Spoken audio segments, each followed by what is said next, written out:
Voices from the walls. Scratches without cause. These aren't just stories. They're warnings. Welcome to Paranormal M. And if you can for me, let me know what brought you here. Let me know what you want to see more of, or exactly what makes you tick about this channel. We'll do more of it. So, subscribe. The Night of the Vanishing Head. I grew up among tombstones. Maybe that's why, strange things keep finding me. I've been pronounced dead twice. Yeah, twice. Creepy stuff seems to follow me like a bad shadow. But let's start with a story that's on the easier to tell side.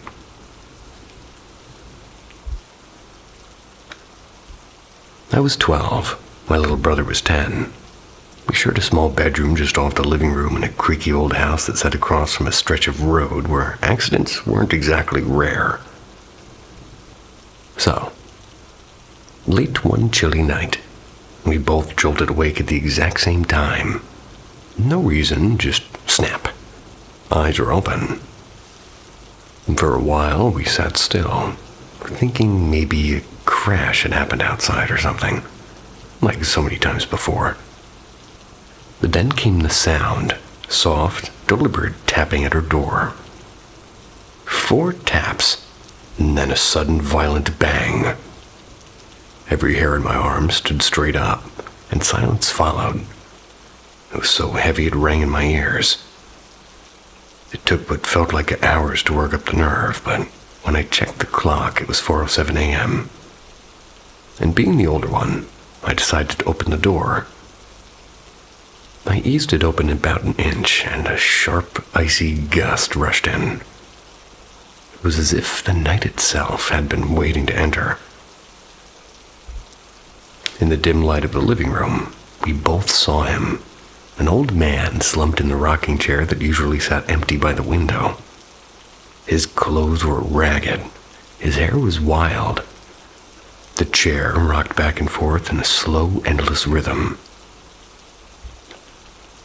He didn't move until he sensed us peeking.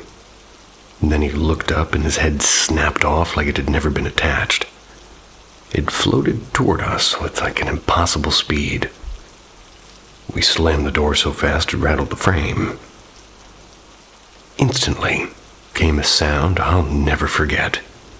A jagged, high-pitched cackle, followed by one more deafening bang.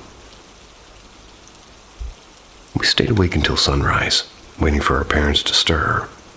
They didn't believe a word until they saw the deep screwdriver-like gouges scoured across our door. After that, Bibles and crosses began quietly appearing throughout the house, on shelves and on the mantel and tucked behind curtains. My parents really never admitted fear, let's say, but those silent protections told the truth. And that's honestly the least terrifying night I could tell you about.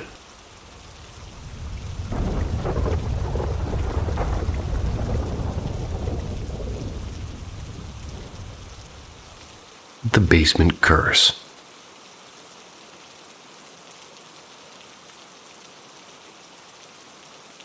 Growing up, my little brother and we had a talent for trouble. If there was something creepy to explore, we were already halfway there. And nothing in our old house was creepier than the basement. People could barely last 5 minutes down there. It always felt like someone or something was silently watching and waiting. That summer, our church handed out tiny Bibles, and we'd heard somewhere that reading scripture out loud could drive away ghosts. So naturally, we decided the best test was the basement. The moment we reached the door, though, it kind of stuck tight. It finally gave way only after we shoved with all of our weight, groaning like it hadn't moved in about 100 years. So down the steps we went. I opened my Bible. I began to read, I hadn't finished the second page when the sound started, with heavy footsteps and low whispers like somebody pacing just behind us. We exchanged nervous grins. Surely, one of her older cousins was messing around. But when we turned to look, there was nothing, just the hum of the old furnace. Then, without warning, my little brother was yanked to the ground. His scream, it sliced through the stale air. I dropped my Bible, and I lunged for him, thinking he'd tripped, but I saw these 3 deep scratches across his back, and they were long and parallel, like an animal with claws had taken a swipe. Panicked, I did the worst thing possible. I shouted at the dark to leave us alone. The basement answered with a scream, shrill and inhuman. It was so loud it rattled the pipes. We bolted, and the door at the top slammed shut behind us with such force the hinges cracked. We never tried that experiment again. Even now at 25, I won't stay down there longer than a minute. The air seems to grow thick, and you can feel those invisible eyes. Whatever lives beneath that floorboard, well, doesn't seem to ever sleep. Is that me under there?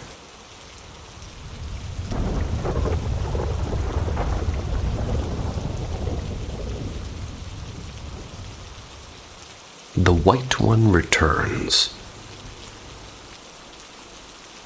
Late summer, leaning into hard autumn, well, the kind of evening where the air nips at your fingertips, but the stars burn bright enough to map the sky without even having a flashlight.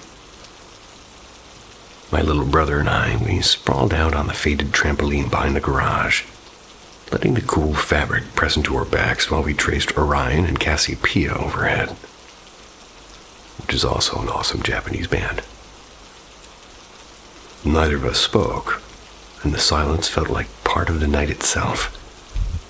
Then came the sound, a shrill, frantic chorus. Our ducks this time, not the chickens. The duck pen sat a bit farther than the old chicken shed, about 30 yards off maybe. It's cobbled together from salvaged pallets and chicken wire. We'd gotten lazy about locking the gate lately, trusting the rural quiet a little bit too much. Well, that night we just hadn't bothered. Both of us propped up our elbows. Our eyes were straining toward the dark line of maples beyond the yard. And that's when something moved, something that didn't fit. It stood taller than the duck pen, a massive silhouette brushed in moonlight. Shaggy, luminous white hair seemed to ripple in the mist. It wasn't lumbering like a bear. It was having movements that I'd say were more sudden and mechanical, like a hunter's jerks and pauses. The long arm swung nearly to its knees, and its head tilted sharply in listening. With a single deliberate pull, it peeled the gate's wire back as though it were wet cardboard. One brave duck, our old drake, Pepper flapped forward with a burst of quacks and fury. A streak of mottled feathers, all bluster and loyalty. He never touched the thing. The creature caught him mid-flight, straight into its fall, bone pale. Without a flick of hesitation, snapped his neck in a single motion. The crack carried all the way to us. No. Sorry, I like ducks. Calm as a man hanging a coat, it bent the wire back into place, tucked Pepper's limp body beneath one arm, and vanished into the trees. No rush, no stumble, just purpose. Not a bear, not a person in a costume. And Michigan doesn't breed yetis. But we knew. An albino Bigfoot.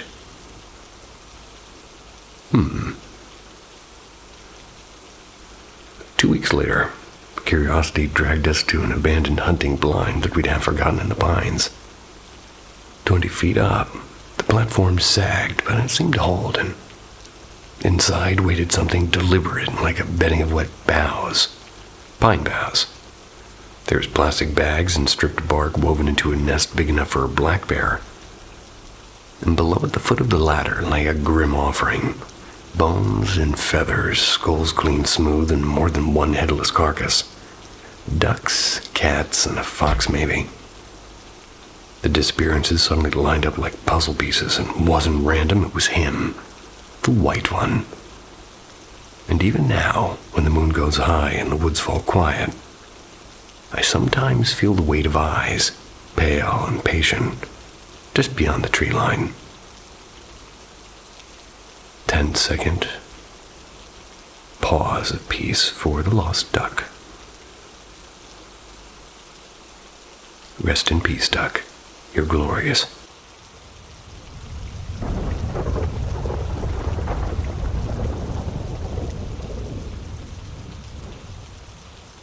Shadows between waking and dream.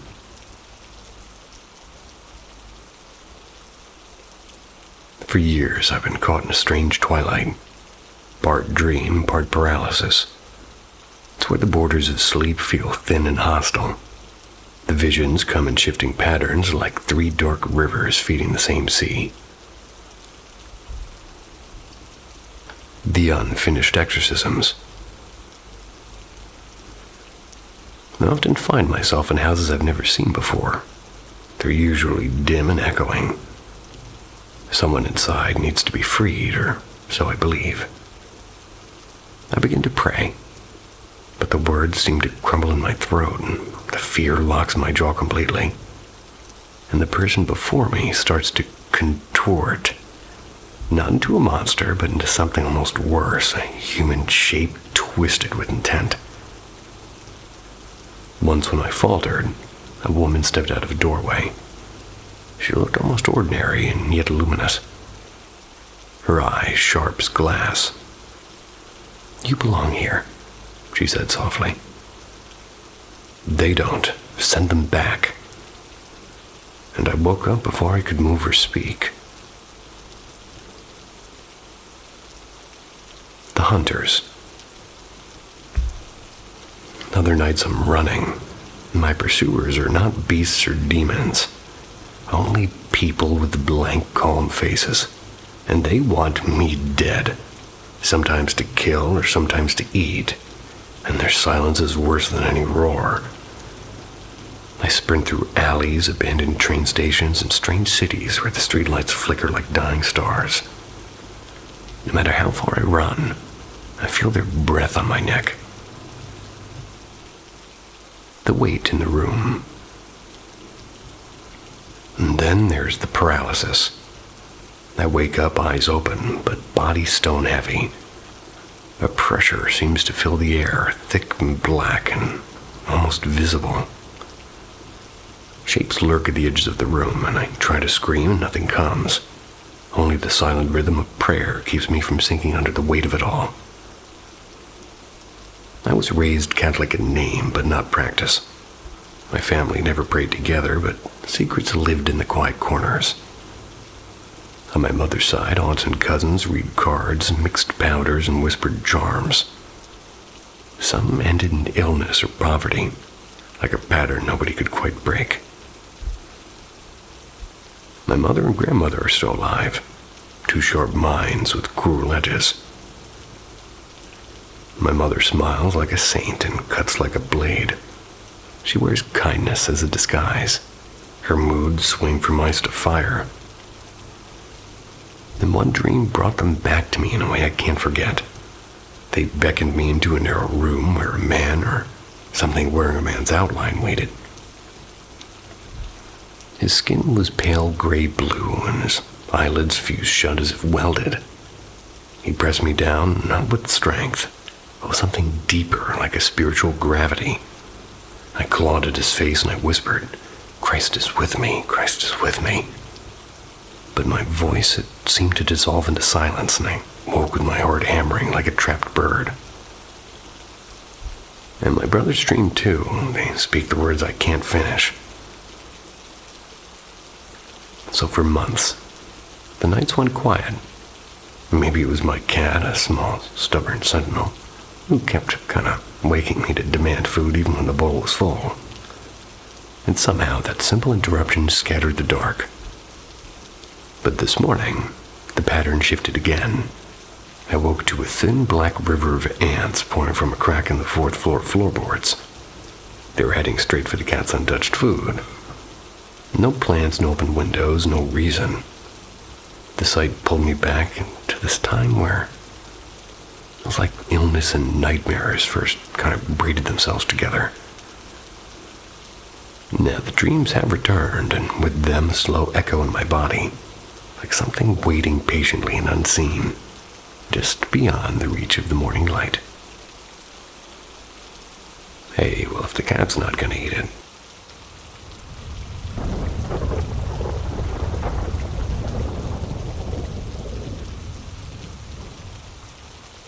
The Pull of Room 314.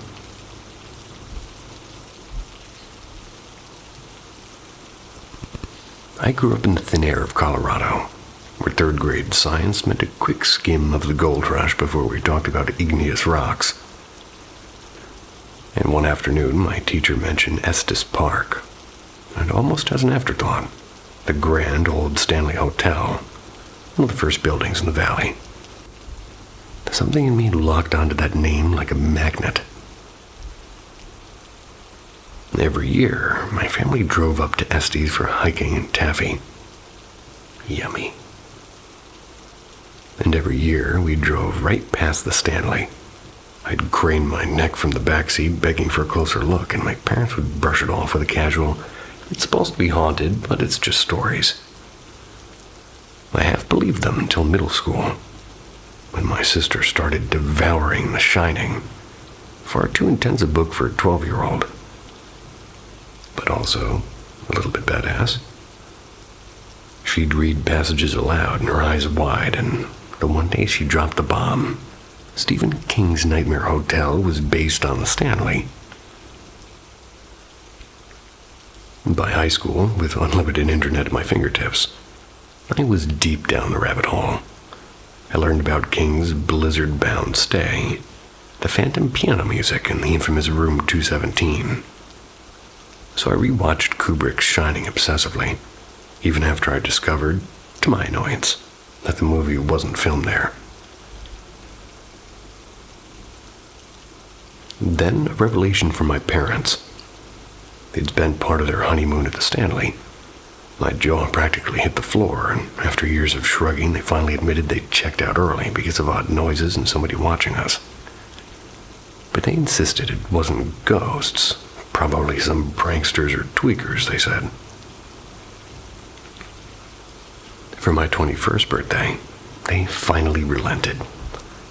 2 nights at the Stanley, plus a haunted tour, wrapped up like a late but perfect gift.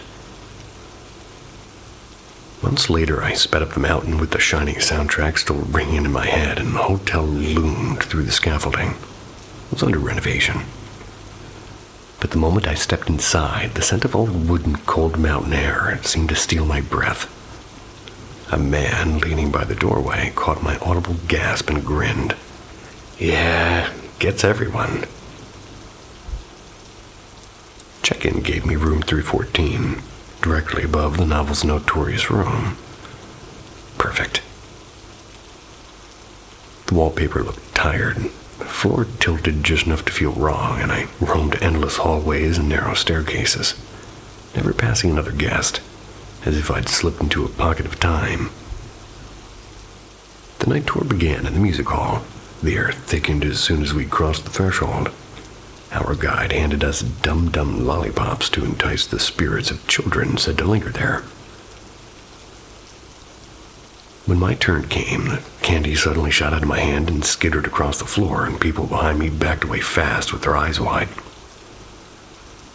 Down in the basement, the guide spoke of 2 spirits, a former maid with a playful streak and a male presence said to hug certain visitors. As you entered the man's room, his chest seemed to constrict. An invisible weight clamped around me, tight enough that I couldn't speak. Only when the guide placed a steady hand on my shoulder did air rush back into my lungs. Later, as I sat in the lobby, I was scrolling through photos of an antique mirror with, faces seemed to be pressing from the inside of the glass. But anyway, the same man from the doorway reappeared, and snow had closed the road to Boulder. He asked if I knew any safe spots for the night, and still unsettled, I impulsively offered the spare side of my queen bed. We stayed up trading stories until exhaustion just kind of pulled us under. He left before dawn. His parting text chilled me more than the mountain air. Fun night. You were sweet. Kept rubbing my back and wrapping your arms around me. Well, I hadn't moved an inch. Back home, odd things seemed to follow. Soft knocks in empty rooms. A faint piano melody when I was alone. Friends witnessed flickers of movement over my shoulder. The feeling hasn't left. Something from that basement, whatever gripped me, may have decided it likes to travel. And I can't shake the suspicion that it started long before my 21st birthday. Maybe on my parents' honeymoon when Stanley first whispered my name. I know I shouldn't make any comments at the end of stories, but I know the guy who shot that scene at the end of the movie with the large vehicle running through the snow. Weird guy.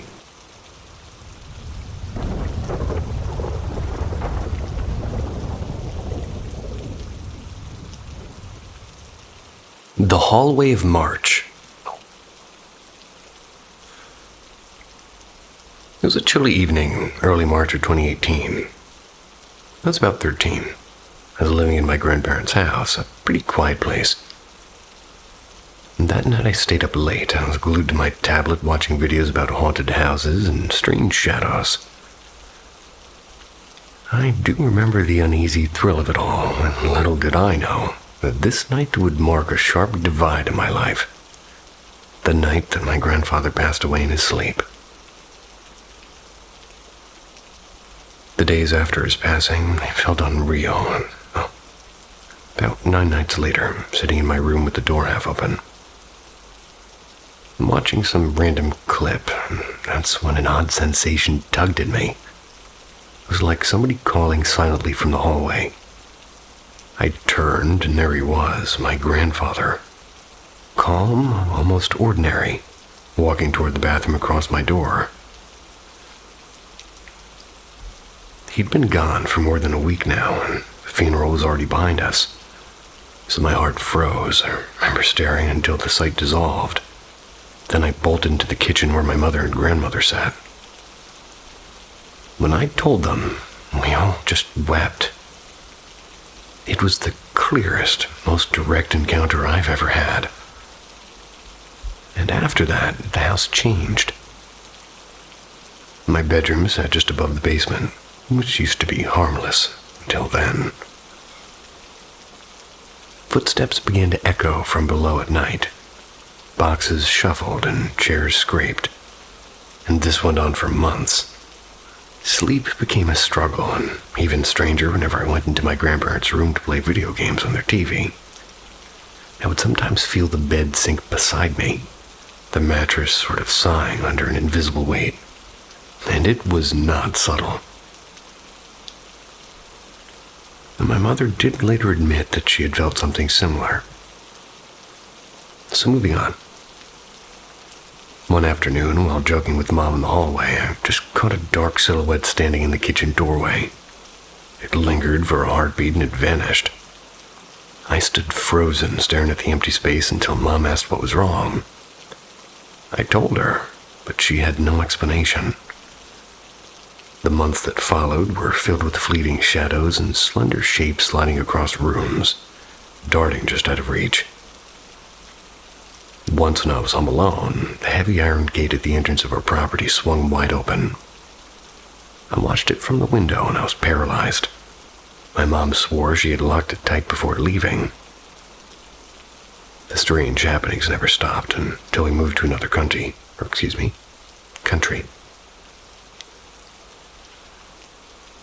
There, everything seemed to go quiet. But last year, when I returned to Romania with my boyfriend and we stayed in that same house with my grandmother, he confessed to feeling an oppressive, unhappy presence the entire day, and he barely slept. I know how it sounds. Some will call it imagination. But the weight on the mattress and the footsteps and the cold certainty of seeing my grandfather that first week, those were not tricks of the mind. These moments remain solid and cold as the night air of that long-ago March. Sounds like my air conditioner is trying to take off from my roof.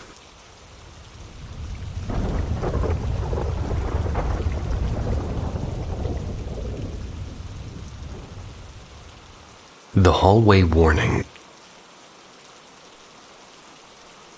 I'm a 20-year-old woman, and a few nights ago, I had one of the clearest dreams I've ever experienced.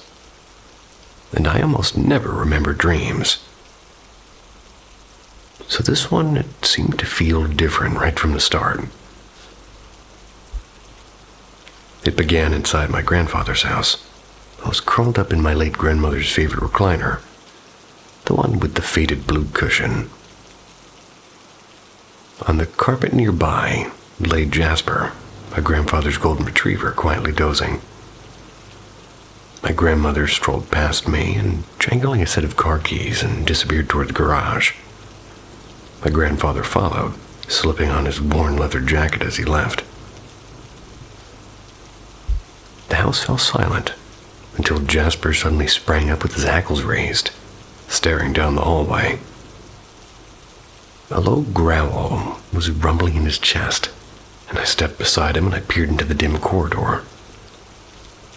At the far end, the attic hatchet seemed to loom.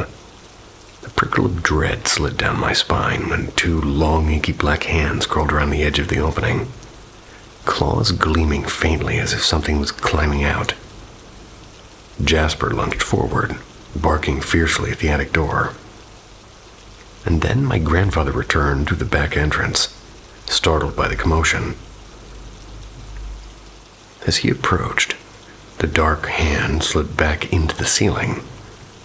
He checked his study and bedroom but found nothing. While he crouched to calm Jasper, a sudden streak of black, like a living shadow, shot from the attic straight into his chest. He staggered sideways, slamming against the hallway wall. I rushed to him, and his breathing was ragged and sweat beading onto his forehead. "I don't feel right," he said in a strained, almost growling voice.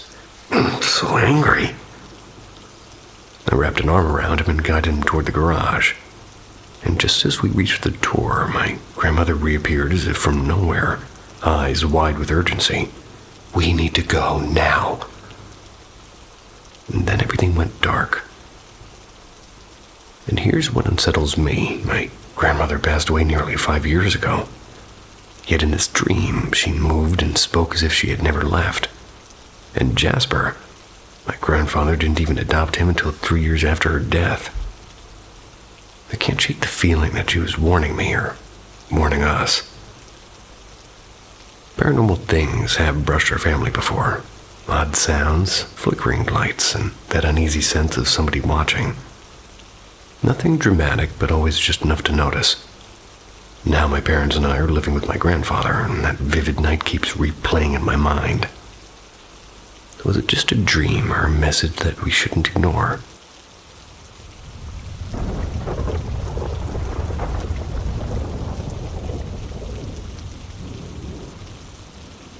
Moon Vale. Back when I was about 16, Ben and I chose to walk home from the nearest village instead of catching the early bus. It was peak summer, one of those nights when the air feels endless, and a full moon seems to light the way for you.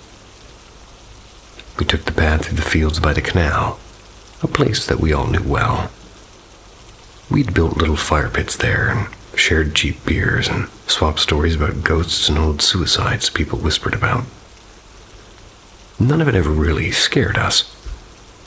And this was before the world lived online and phones existed, but kind of barely. Down by that canal, you were truly on your own. The sky that night was flawless. No clouds, no light pollution, just the moon, enormous and bright. We were talking about nothing important, teasing Ben about his terrible luck with girls, when the world suddenly vanished. Darkness. Not dusk dark, not cloud dark. Utter blinding darkness.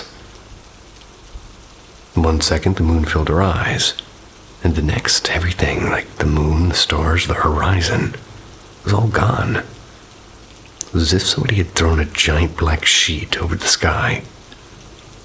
It lasted maybe 3 seconds. And then, just as suddenly, the light returned, sliding back like curtains pulled away. Ben swore loudly, his voice too sharp in the silence. What the hell was that? I could only stare. He muttered something about a huge bird, though we both knew no bird could cover the entire sky. We walked faster after that. Ben didn't want to talk. The next day when I asked again, he only said, "Just black, that's all I saw." I never came back to that canal after that. I didn't press him. Even for me, the place felt different. The full moons made the hairs on my neck rise. And I'm 42 now. Still live near those fields. I've returned many times in daylight, but never again at night. Whatever we saw, whatever Ben maybe didn't tell me, still waits somewhere in the dark sky of my memory.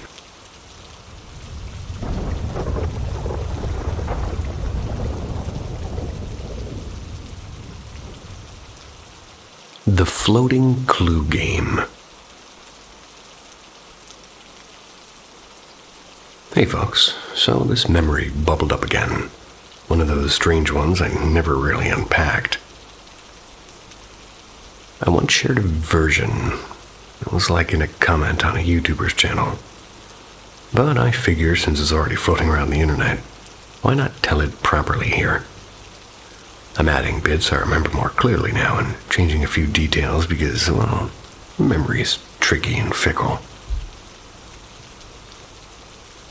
When I was younger, I kept having these hyper-real dreams where I couldn't tell if I was asleep or awake. At first, they're just ordinary.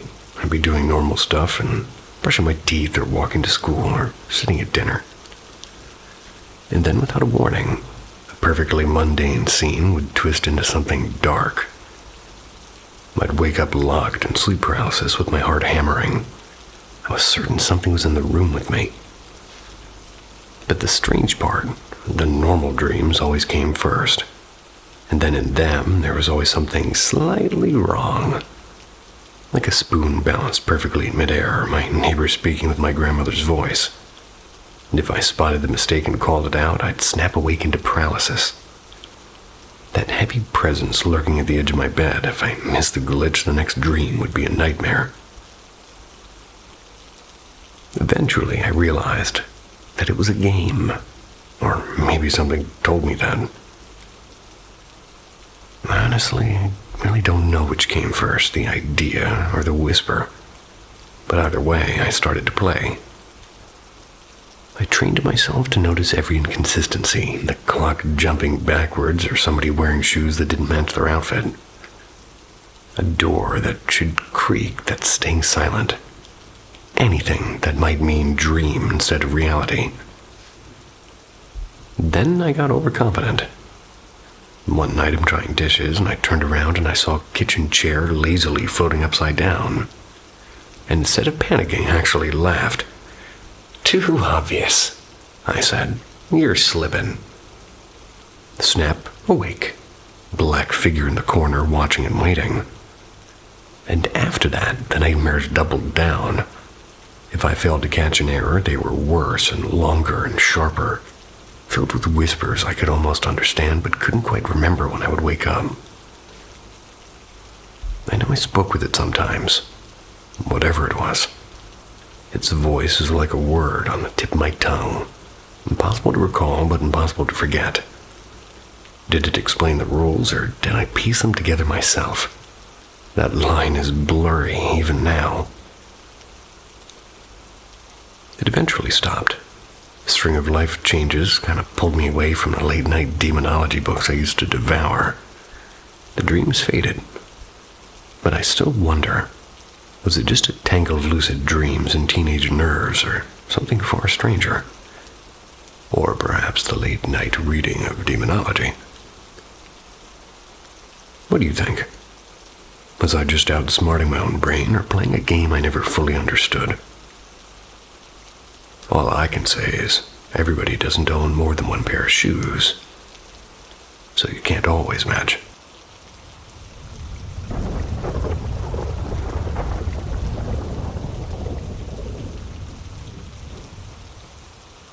A Whisper on the Wall. In late 2018, I learned that my grandmother, my father's mother, had been diagnosed with late-stage cancer. She was 81 and frail, and by then there was little anyone could do. That autumn, she had visited our home for a round of medical tests. Quietly cheerful, despite the weight of the news. On January 4th, 2019, when it was clear that the end was close, my father drove to my grandparents' house to sit with her in her final hours. I stayed home with my mother. That morning, I'd quarreled with Mom over something so small, like I can't even remember the reason now. Later, I left my room to ask her a question. I found her half reclined on the sofa. She was pale and trembling. She told me that while walking from the kitchen, she'd felt sudden heat in the hallway. As she put it, like a sheet of fire. And then stumbled and her phone had slid from her hand and she'd crawled along the cool tile to find it, and she was trying to call a neighbor for help. Moments later, my father phoned, and his voice was quiet but heavy.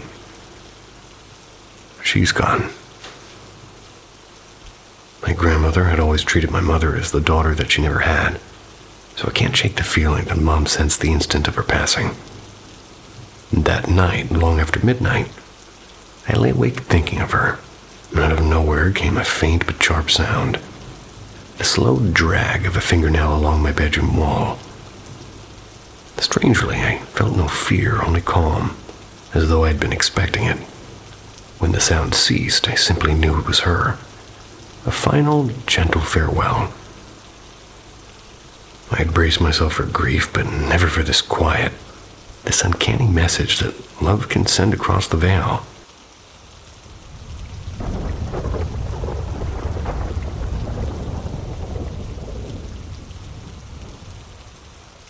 The Night of Vanishing Hours.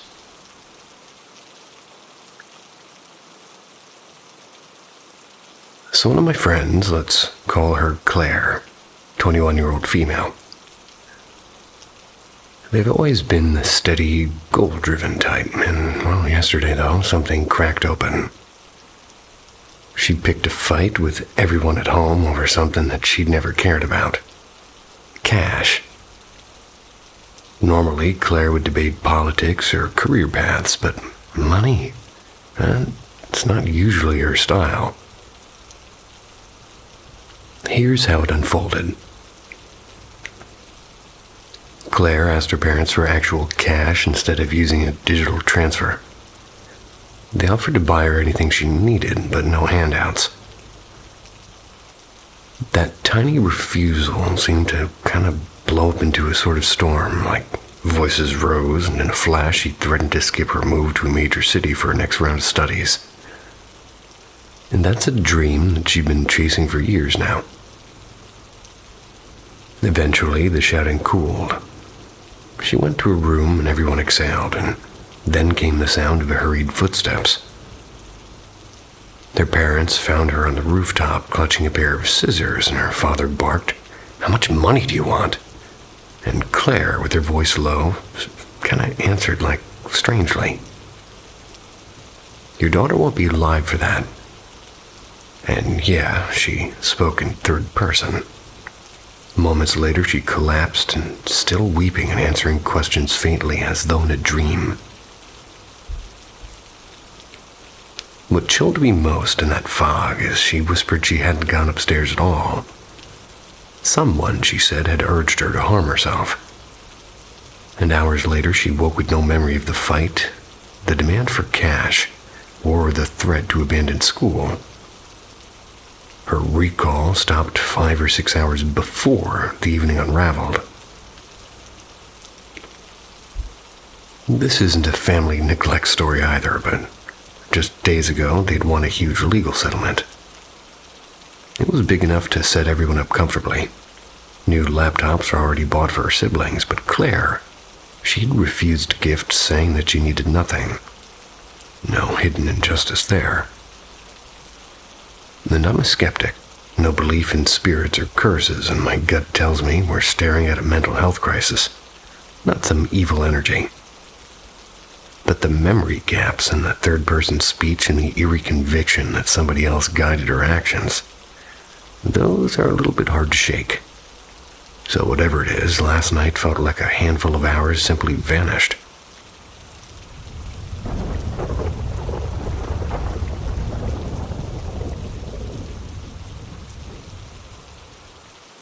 The hour before dawn.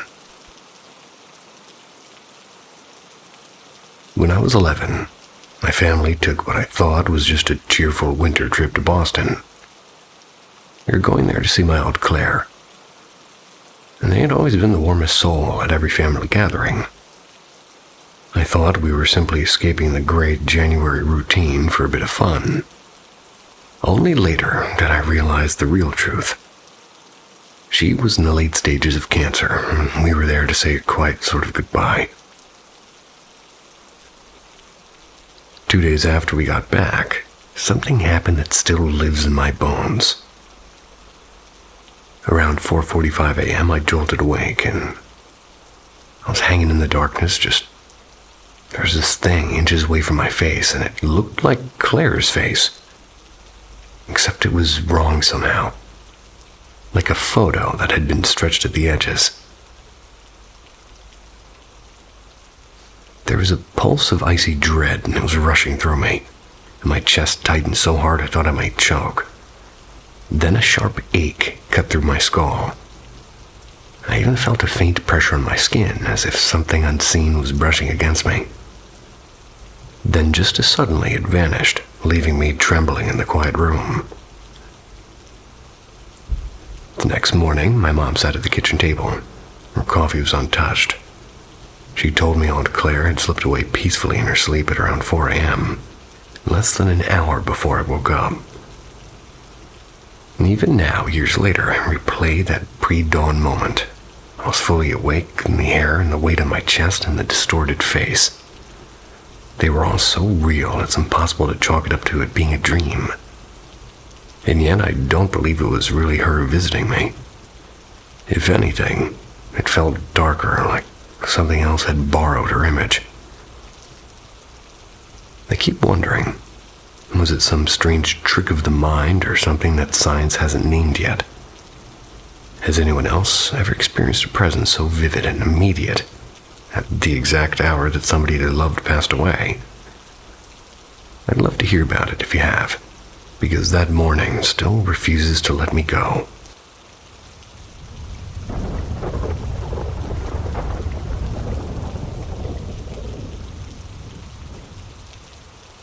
Midnight visitors. I grew up with more than just childhood fears. From the time I could barely walk until I turned about 9, something unseen but very real shared my house. Sometimes it felt like a crowd, like 6, maybe 8 presences, each with its own way of making itself known. Night after night, a figure I called the Hat Man stood in the hallway. He never moved, never spoke, only watched. Once I woke to a chilling sight. A pale woman-shaped shadow hung upside down on the balcony railing, her hair drifting toward me before she shot straight into the night sky without a sound. The house spoke in other ways, too. Pots clanged in an empty kitchen. Wooden bunk beds bore 3 deep black gouges no amount of scrubbing could erase. Objects, like a heavy glass music box, would tumble onto my blanket with no one nearby. And then there was the touch. One evening while I sat reading, the faintest brush of an invisible fingertip grazed my hand. It was so gentle it made me shiver harder than any sudden bang ever could. Voices sometimes called my name from the backyard when I was alone. Bright flickers and darting shadows teased the edge of my vision. Cold spots pulsed through rooms and lights stuttered exactly 3 times as if on some sort of a cue.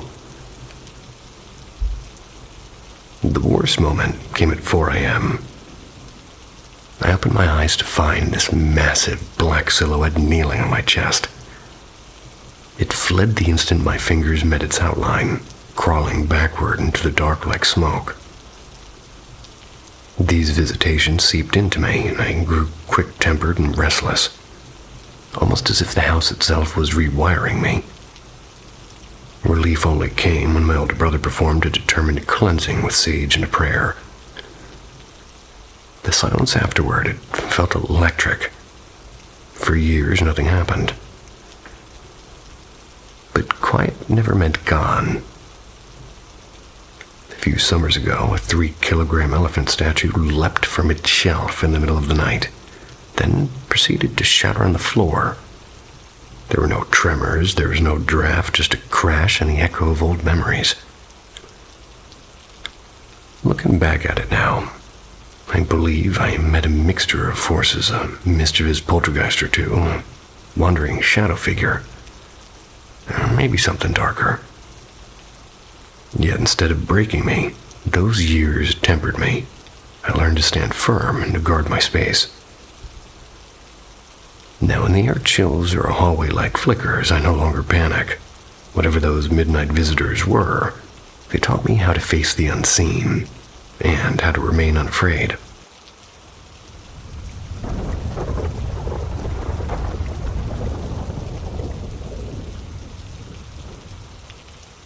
The Hour of Shadows.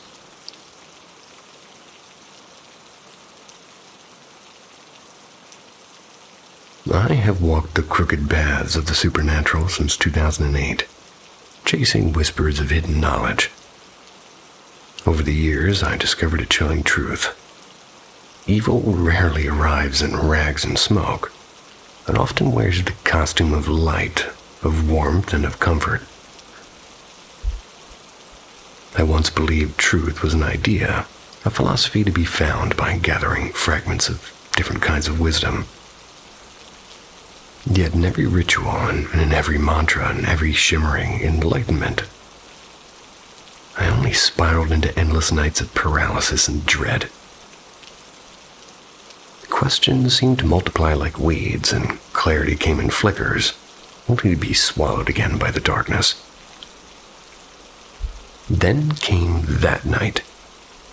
It was close to 3 a.m., the black heart of the night, and when I woke fully conscious but locked in my own body, I knew the weight of sleep paralysis well, but this was different altogether. The air itself seemed to throb with a hatred older than the world. All human malice I had ever known shrank to dust beside that presence. In the doorway, a figure gathered itself. A human outline woven from mist and void, moving with a speed and rhythm that defied the senses. A deep staccato clicking filled the room, like the sound design of a nightmare. The shape glided toward me until it was inches from my face, an abyss of malice wrapped in a touch of darkness. I turned my head, desperate to escape its gaze, and the mattress beneath me seemed to ripple. Out of the fabric rose the face of someone I loved, only twisted, eyes alight with mockery and mouth stretched into a grin, his head joined to the writhing body of a serpent. Terror does not begin to name it. My mind scrambled for any sort of defense, and I tried silent affirmations and fragments of ancient prayers. Nothing held.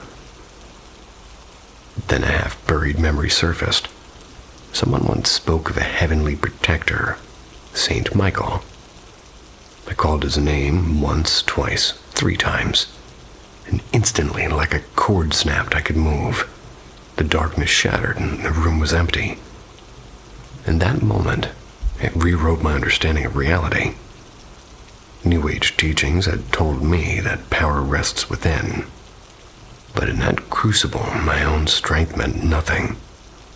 A name, Michael, and had done what all my searching could not. I read about the archangel afterward, commander of heaven's hosts, the warrior who cast down evil. And if Michael answers, what of Jesus or King of the Angels? The scripture claims that when Jesus shed his blood at 3 p.m., the fate of every demon was sealed. Death itself was apparently defeated, and evil's time began to run out. And what is 3 a.m. but the mocking mirror of that hour? The farthest point from the light of the cross. Perhaps that's why so many are haunted then, and why whispers rise and shadows move. It's the last playground for spirits already condemned, desperate to drag wandering souls into other hopeless chase. 2,000 years ago, the victory was decided, and what remains to evil are really only echoes, the disguises, the lures of midnight. And now I know even a single breath of his name is enough to scatter the darkness.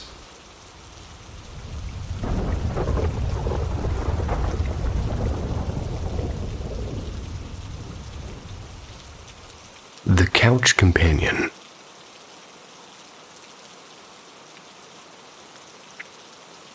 I spent about 2 years working in a sleepy little candle and vape boutique. It smelled like vanilla clouds and old incense.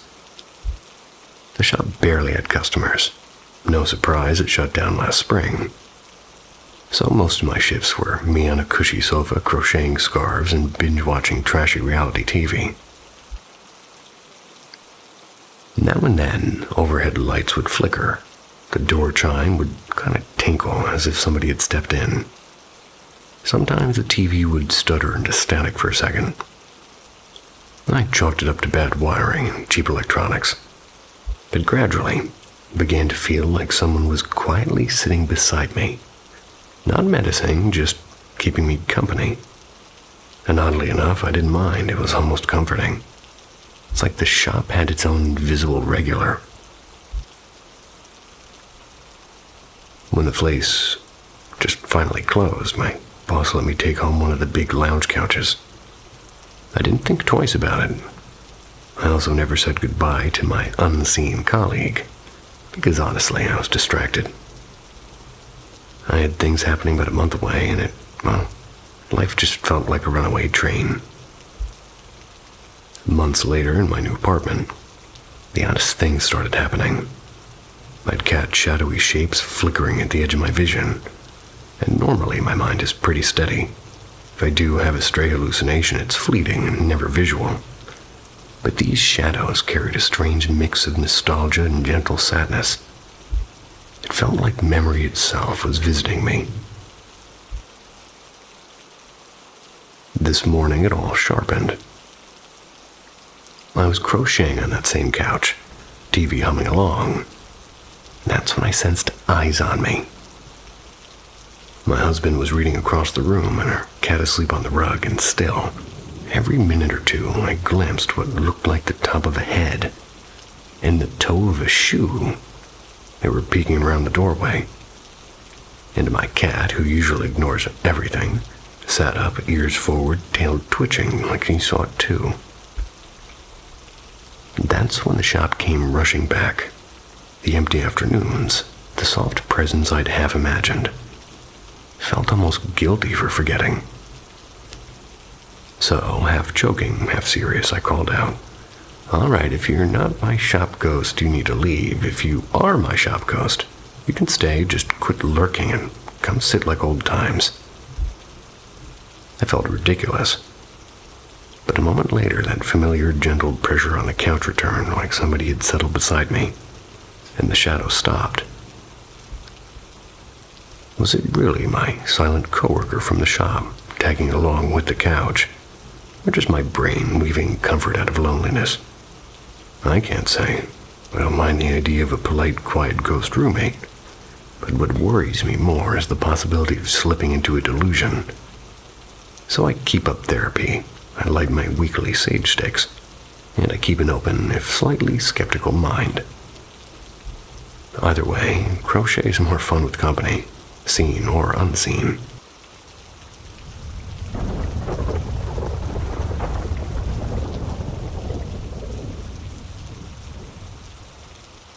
The Hat in the Corner. I'm a fairly conservative Christian.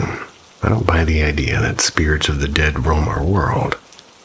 Scripture is pretty clear. When we die, we go where we're meant to await the final judgment. And still, there are things in heaven and earth beyond what our neat philosophies can explain.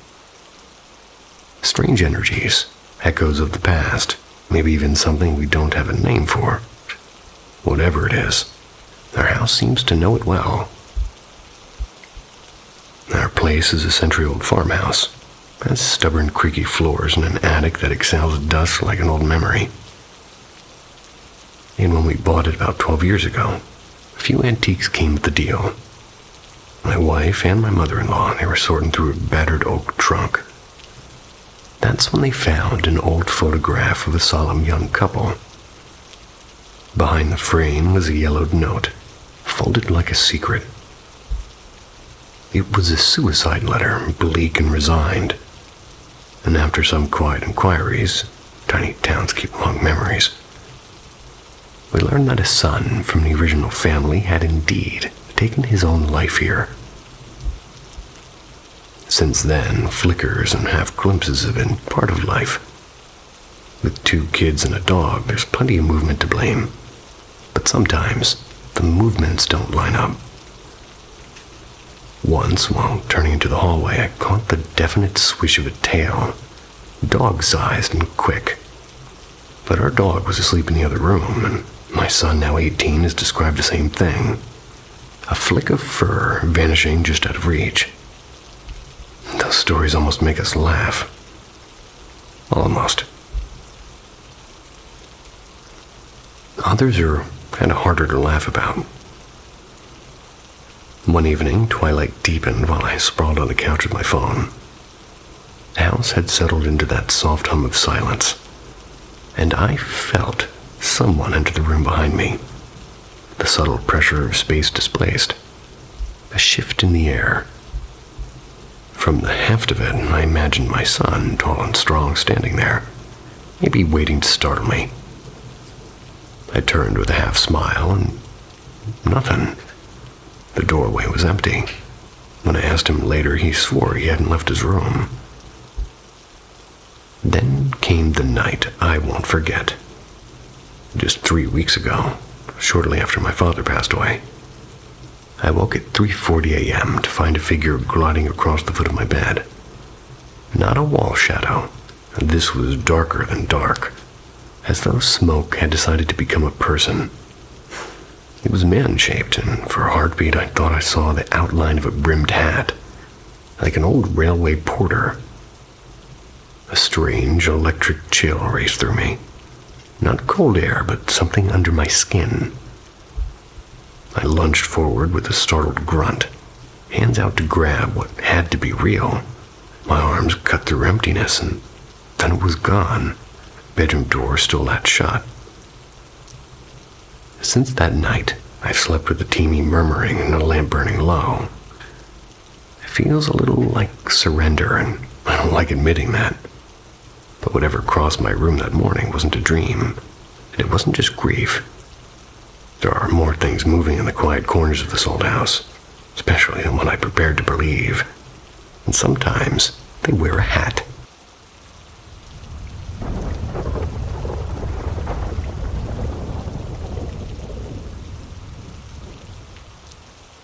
The Red Phantom of Willow Street. I'd never had anything like this happen before, but I do remember my grandmother once telling me about a night when objects in her kitchen seemed to move on their very own accord. I laughed at the story back then, until yesterday. It started like any regular afternoon. I came back from a quick grocery run, set the bags down, and gave the kitchen its usual scrub. Counters gleaming, everything in its place, or so I thought. Then I went to open a can of beans, and no can opener. Not in the top drawer, not in the junk drawer, not anywhere. I even texted my partner to check if they borrowed it. Nothing. I circled the kitchen again, scanning every possible spot. And suddenly it was just there, right in the middle of the counter. Perfectly centered and possible to overlook. And here's the part that made my stomach drop. It's a heavy, bright red opener, about as subtle as a fire truck. I had just wiped the counter spotless, and I know it wasn't there. A shiver shot through me so sharply it felt electric. Goosebumps on every inch of my skin. My heart hammered like I'd been startled awake, and I'm 33. I'm not easily spooked, but this was something else. Like a silent jolt from another reality. Is this what people mean by that glitch in the Matrix talk? A friendly ghost leaving a calling card? And for context, we live in a century-old building and it used to be a textile mill. Lots of history in these bricks. I've always joked that if any place had spirits, it would be here. But in 3 years, I've never felt anything like this. Well, until yesterday, when a bright red can opener decided to materialize out of nowhere.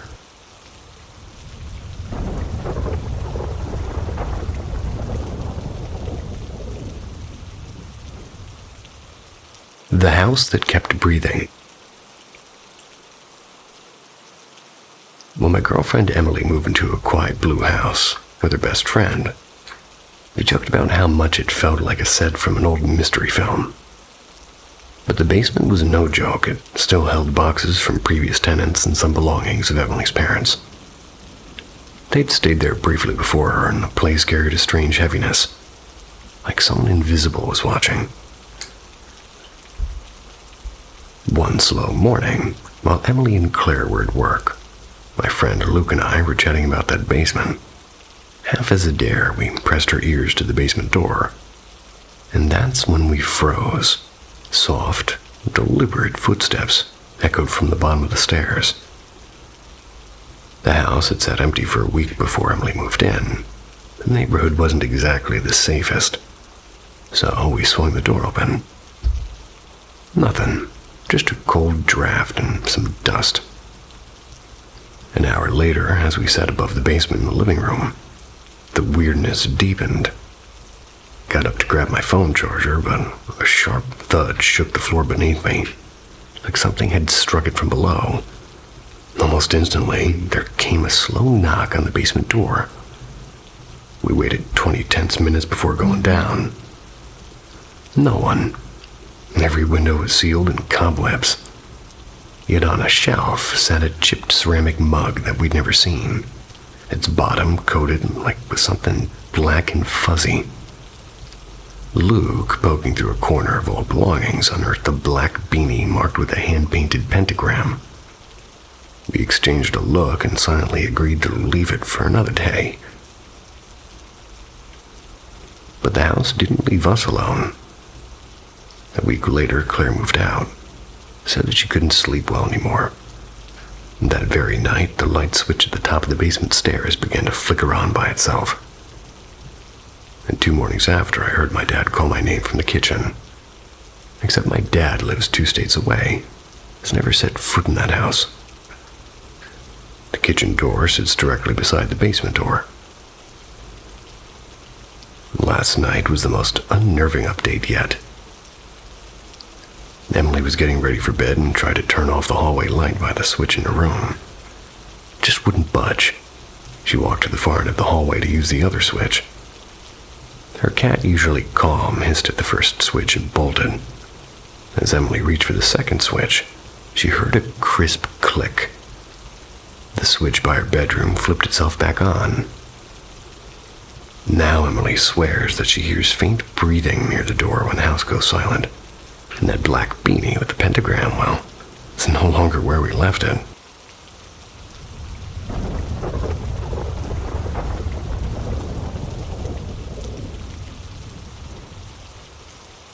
The doll who wouldn't stay put.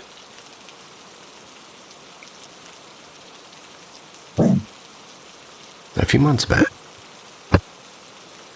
my dog barked at something outside. My family, my dad, my mom, my 12-year-old sister, and 18-year-old me took a 7-day mountain trip.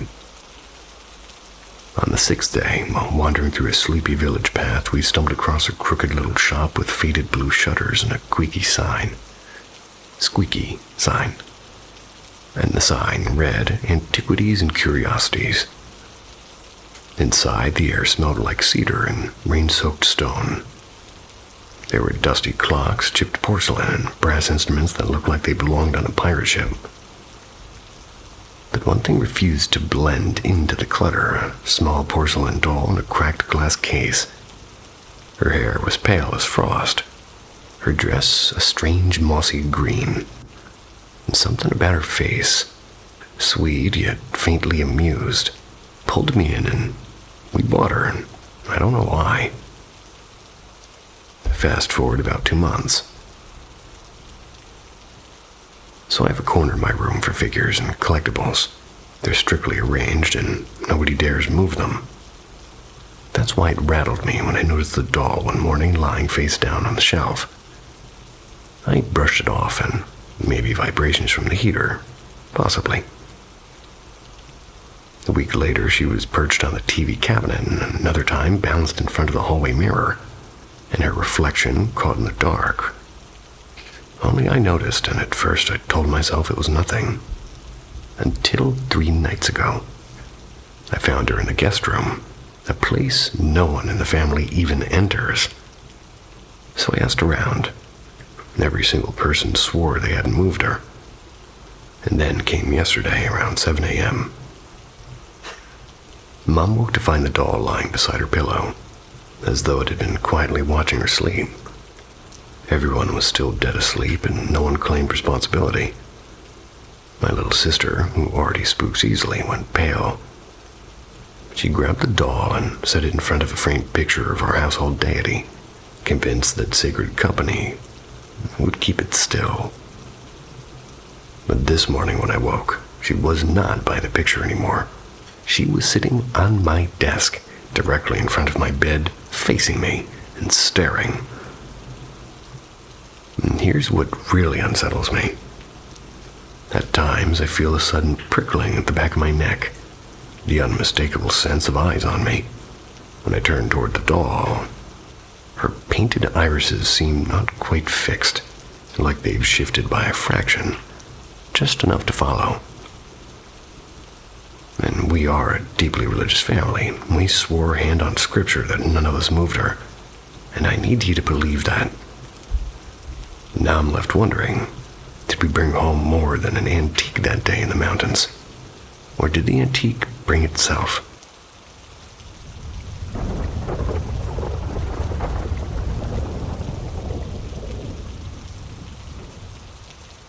The Quiet Visitor. Hi, I'm a woman in my mid-30s. I've been in healthcare since I was barely 17. My faith in Christ and in keeping a heart free of bitterness shapes how I live. I also carry a quiet certainty that there's more to this world than the eyes can measure. Realities we're not supposed to dissect or master, yet, well, they touch us all the same. I don't crave proof exactly, though. Over the years, life has shown me enough to know that something unseen is present. And last Thursday, for example, that presence made itself, well, felt in a way I can't quite brush aside. I've witnessed many strange moments, especially while sitting with those who are near death, and I've always stayed grounded, but my way of coping is simple. I hold space for people while I'm on duty, then I leave it on the uniform that stays behind in the laundry. That's how I stay whole.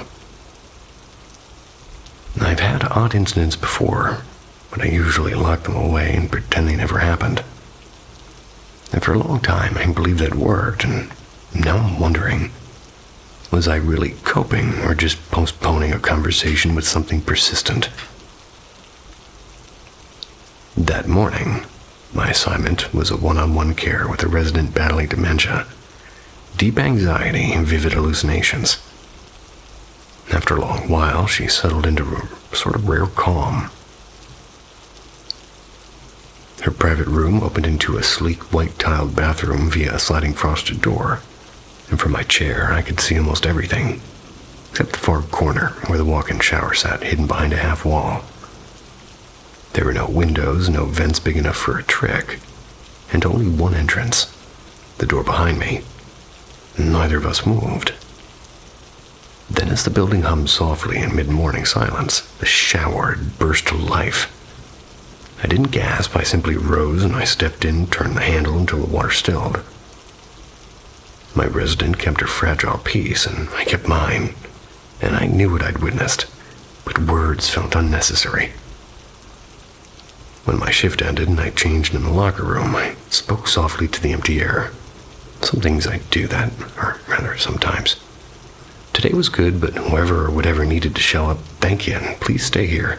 You're not tied to me. Walking to my car, I wondered if that small prayer was enough. I'm no thrill seeker chasing the supernatural. I don't watch ghost shows or dabble in rituals, yet something about that gentle, almost polite disturbance. A faucet turned by unseen fingers. It lingers like a question I haven't answered.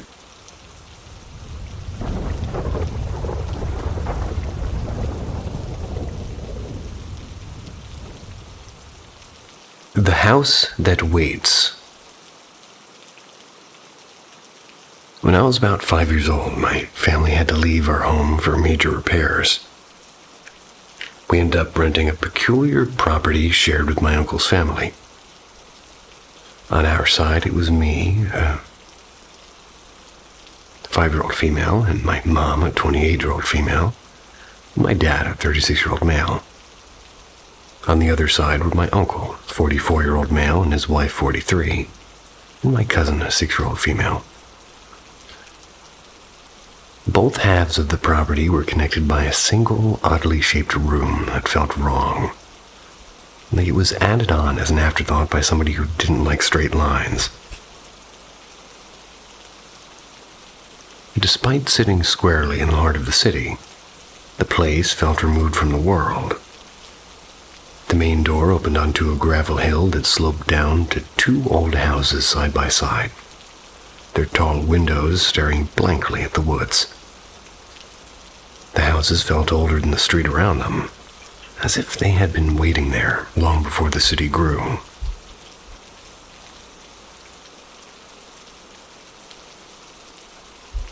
From the first night, unease crept in. We heard slow footsteps pacing across the steep gable roof. A neighbor once called the police after spotting a shadowy figure by the woods, only to see it vanish without a trace. The officers found nothing. We stayed there for almost 4 years, and in that time, each of us had our own encounters. My uncle once saw a shape glide through the hall, and months later my cousin described the same figure, even though he had never told her.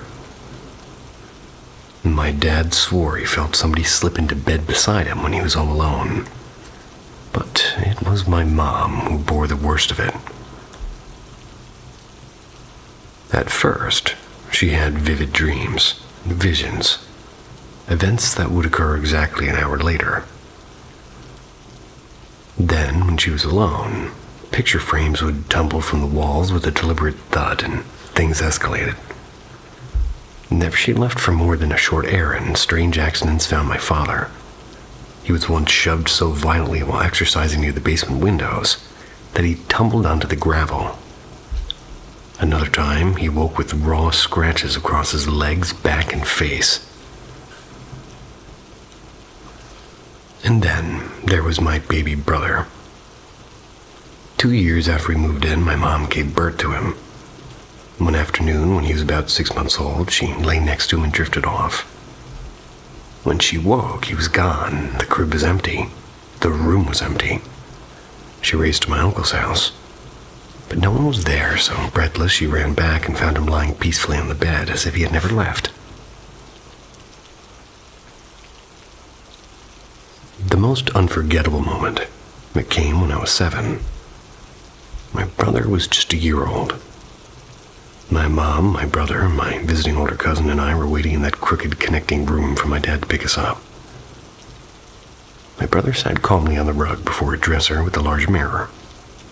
And without warning, the glass shattered. Not fell, but shattered in place, sending razor shards raining around him. Miraculously, he wasn't cut. Eventually, my mom sought help from a psychic. The woman told her the house was occupied by spirits. One of them had fallen in love with her, growing angry when she stayed away too long. She promised to calm the spirit, and for a while, life seemed to ease. The visions stopped, and my dad was no longer attacked. But the air in that house never grew light. It always felt aware, and now I'm 26 and I live back in that neighborhood.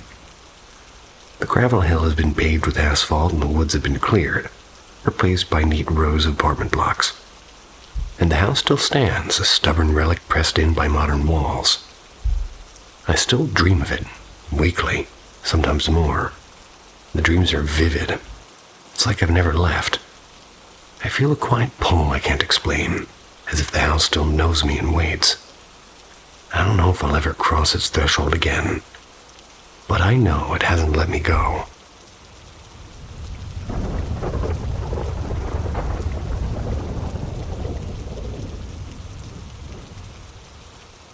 Echoes from the Attic. My mother fought for years to have a child, enduring more than 20 tubal miscarriages. So, one gray afternoon, she and my grandmother visited a quiet cemetery to tend family graves. Standing among the old stones, my mother whispered a plea into the cool air, asking any soul willing to come back to choose her as a mother. Driving home at dusk, they both saw 3 silent glowing orbs hovering over the tree line.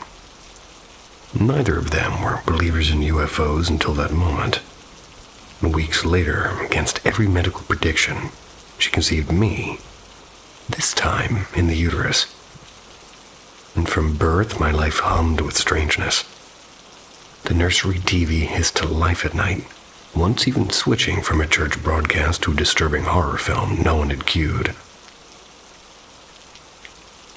When I was 2, my mother gently asked if I remembered heaven, and I answered.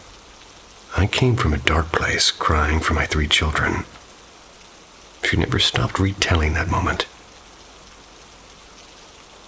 Childhood was a theater of nightmares. I woke frozen, and there were shadowy figures circling my bed, unseen voices commanding me to look. Then once, a tall figure I called the devil promised that he'd see me soon. And at 4, I dreamed of a cruel man descending attic stairs, someone I somehow knew had hurt me before. Other nights I screamed as invisible pitchforks were piercing me. At 12, the dreams reached their peak. 2 pale girls. They were weighted on a blood-stained cot in the attic. They were forcing me to sign a paper in my own blood. I never forgot that taste of iron and fear. Years passed. I became a mother of 3. Then one night while visiting my mom's house, my oldest, barely 2, woke trembling. "Uncle Tenders is upstairs," she whispered, saying a man no one knew. He heard me with a fork in my head. She had never heard my stories. The house itself carries whispers of its past. The former owner, a Freemason, sold it decades ago. Yet his daughter kept circling the property, murmuring the Mother Mary prayer until her death. And growing up, over 15 friends refused sleepovers after hearing footsteps above us, watching toys slide across the attic floor, or finding sinks running with no one nearby. Even after moving and filling my new home with prayer, the presence lingers. Just last year, sleep paralysis pinned me again. A cold reminder that whatever waits in the dark attic corners never truly leaves, at least for me.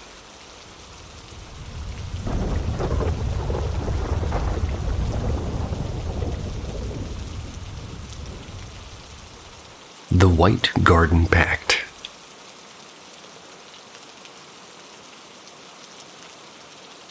There's a girl at my school. We're going to call her Mara. People talk about her like she's some sort of an oracle. They burn herbs under the moon, and they read tarot cards and whisper about energetic gateways. Friends who've gone to see her swear she's a seer. They say the things that she predicts actually happen. I didn't buy it. Magic, omens, and spells, well, just smoke and mirrors to me. Then one afternoon, Mara cornered me after class, and we'd barely spoken before, so I was startled when she confessed that she liked me. I was careful with my words, and she really wasn't my type, and I told her so as gently as I could.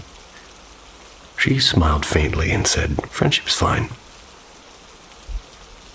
But soon I kept getting messages on Instagram, and at first friendly, and then unmistakably flirty, and I began to pull back, and that's when she sent me a long, trembling message about how she'd never loved anyone like this, and how she'd bind her soul to mine, if that's what it took.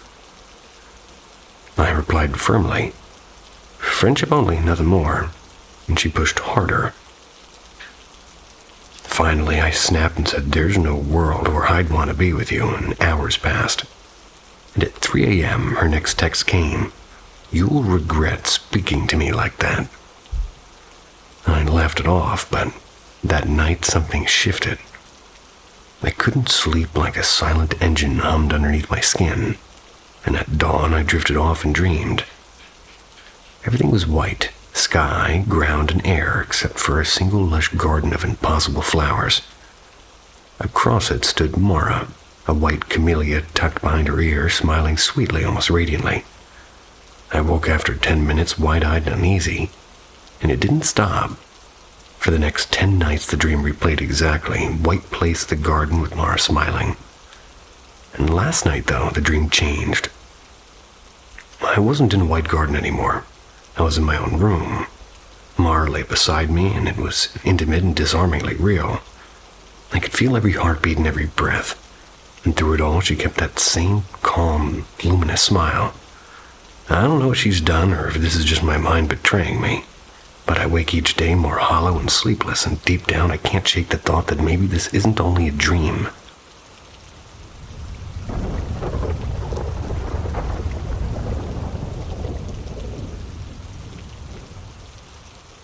Midnight Amen. My girlfriend and I share a tiny loft in downtown LA, a place that creaks like it has secrets. Long before I moved in, she warned me about odd happenings.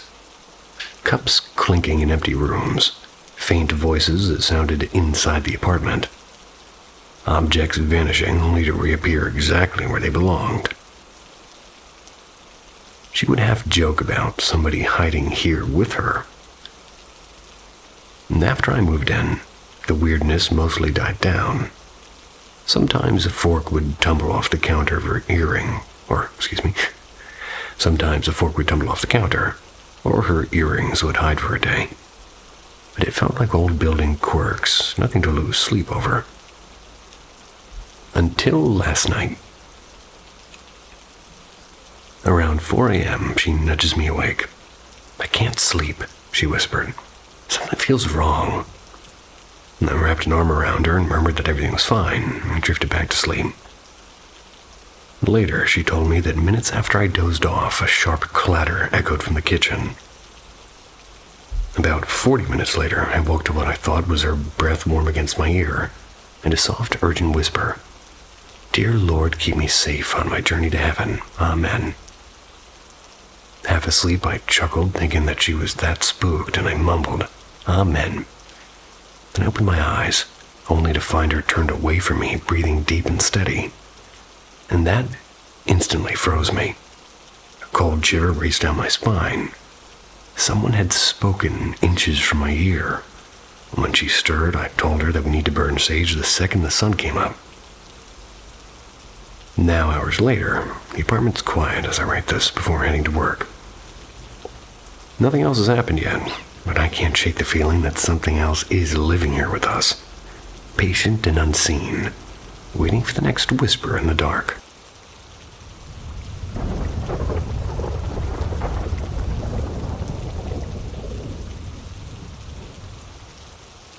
Doug in the dark.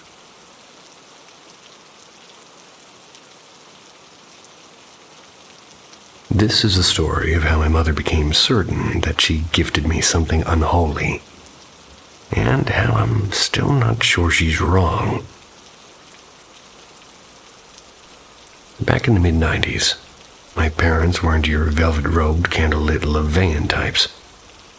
They were more of the backyard bonfire, cheap wine, and questionable powders kind of Satanists. Their late-night rituals were half seance, half chaos, and mostly chemical. They claimed to see creatures crawling out of shadows, and faces flickering in the smoke. Maybe hallucination, maybe something worse. Who can tell with that cocktail in their veins? One night, after an especially heavy session, my mother had a dream that burned itself into her life. She was drowning in a pit of black fire when a figure of pure darkness reached for her.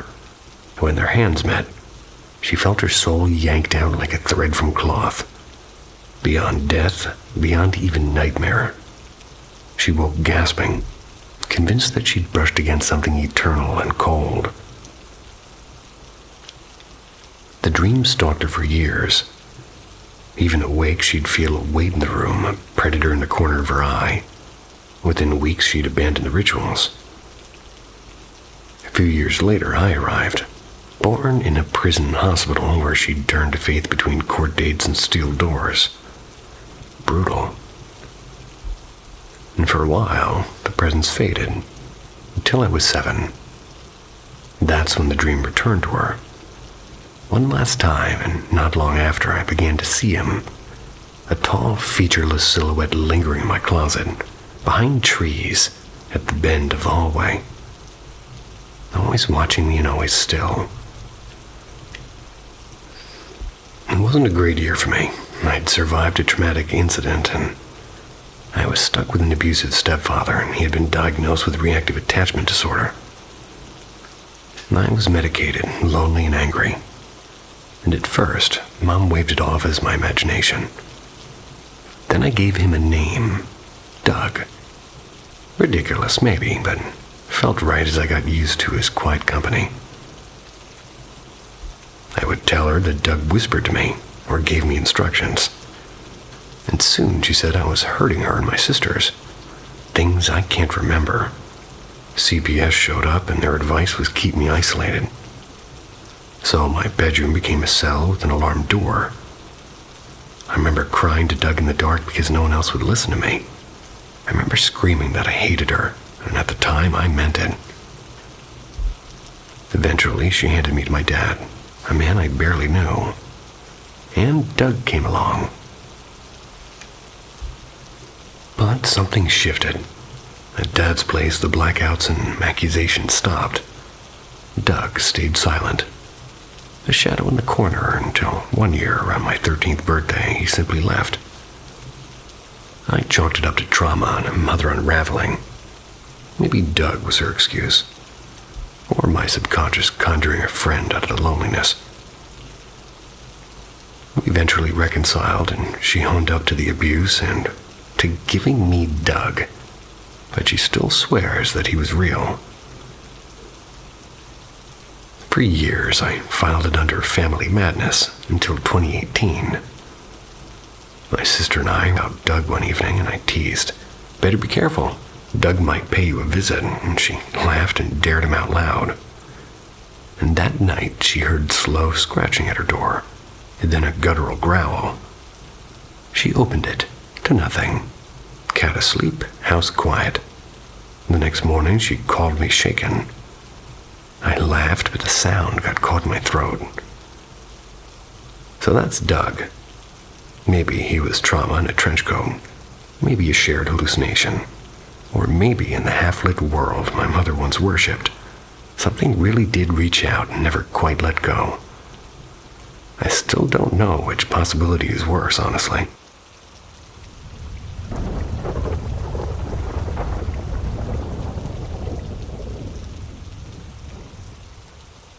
Midnight Echoes. So last night, something bizarre happened. My boyfriend and I both dreamed of each other on the exact same night. And that's already strange because neither of us ever remembers our dreams. But these stuck, like they were stamped into our heads, and they felt loaded with meaning. In his dream, he was sitting alone on a quiet pier. That was as the sky turned violet with sunset. The lake was perfectly still, except for a soft ripple now and then. After that, a tall figure appeared, pure black, no face, no edges, just a silhouette that seemed to drink in the light. It sat beside him without a sound. At first, he thought it might be me, but when he turned, there was nothing human about it. The figure began speaking, but every word was a warped hum that he couldn't decode. He shifted down the pier and it slid closer. He tried to ignore it and it leaned in. When he willed himself to wake, his body wouldn't move. The figure's voice rose into a muffled scream like a radio trapped underwater. Finally, he snapped awake, heart pounding. He swears the presence felt exactly like me. Not in appearance, but in a strange persistence, as though my energy was stitched through it. Meanwhile, my dream had unfolded under an ancient oak tree. It was lit by a slow golden dusk. I was sitting on his lap face to face when the girl from high school wandered past and said something I didn't catch. I turned to glance at her, and when I looked back, tears were spilling down his cheeks, and I froze. He buried his face in my neck, trembling, and I just held him. And then without a word, he stood and began to walk away. I followed until we stepped into a vast, silent library. He never spoke again. I sat at the glowing computer screen and accidentally opened a strange file. A printer word to life, spitting out old photographs. Him as a child and a faded group picture with a man I knew instantly was his father. Never seen a real photo of him, though. It wasn't that he looked like an older version of my boyfriend. It was pure, undeniable certainty. A friend from nowhere appeared at my side, glanced at the photo and murmured, "Yeah, they share the same eyes." We woke up miles apart, but with the same eerie sense of being visited with different places and different images. Yet the feeling was identical. Like some quiet force threaded through both dreams, humming the same secret neither of us can quite name.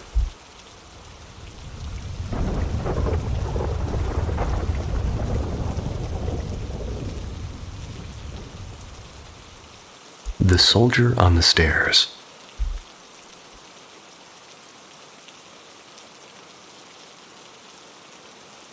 My stepmom has always been the no-nonsense type. Sharp, practical, and allergic to anything mystical. She's the kind of person who double-checks facts before believing them, which is why I'm about to share. Well, really makes what I'm about to share. It makes me pause every time I think of it. It was the early 1990s. My stepmom and my oldest stepbrother, then just a chubby-cheeked baby, were renting a room in a creaky old house outside Dayton, Ohio. It's not too far from Wright-Patterson Air Force Base. The house's owner, an older woman, lived downstairs. The place smelled faintly of cedar and some kind of old paint that probably had lead in it.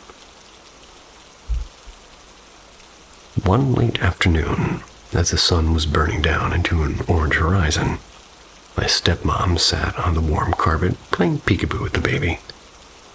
The TV hummed quietly in the background. Out of the corner of her eye, she caught movement on the staircase. She turned, and a young man in a faded olive green uniform was walking up the stairs, calm and steady. He met her eyes and gave a brief, almost courteous nod before continuing upwards. Nothing about him seemed threatening or strange, just ordinary. Assuming he was maybe the homeowner's grown son or maybe a new boarder, my stepmom barely gave it a second thought. Later, when the owner returned, my stepmom casually mentioned it.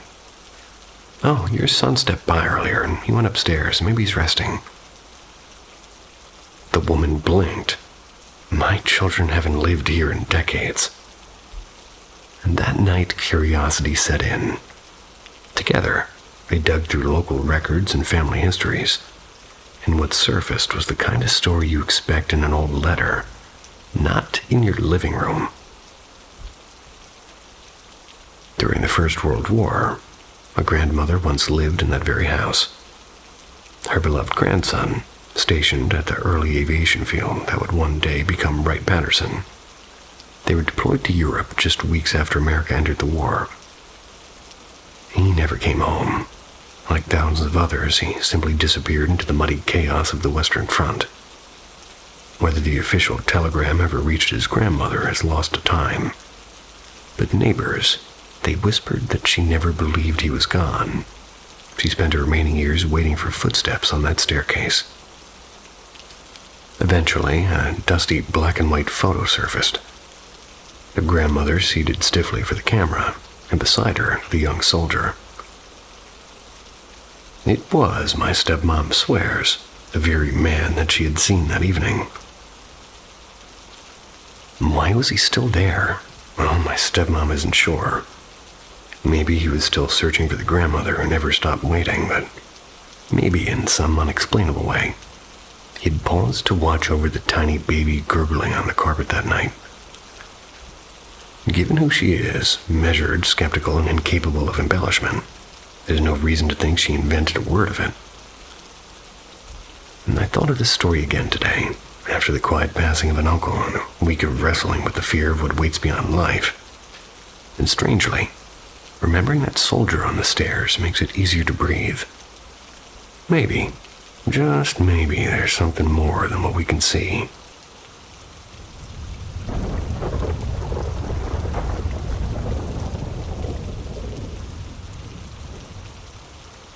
The Ottawa Interview. It happened a few winters back. I was walking home from a late movie.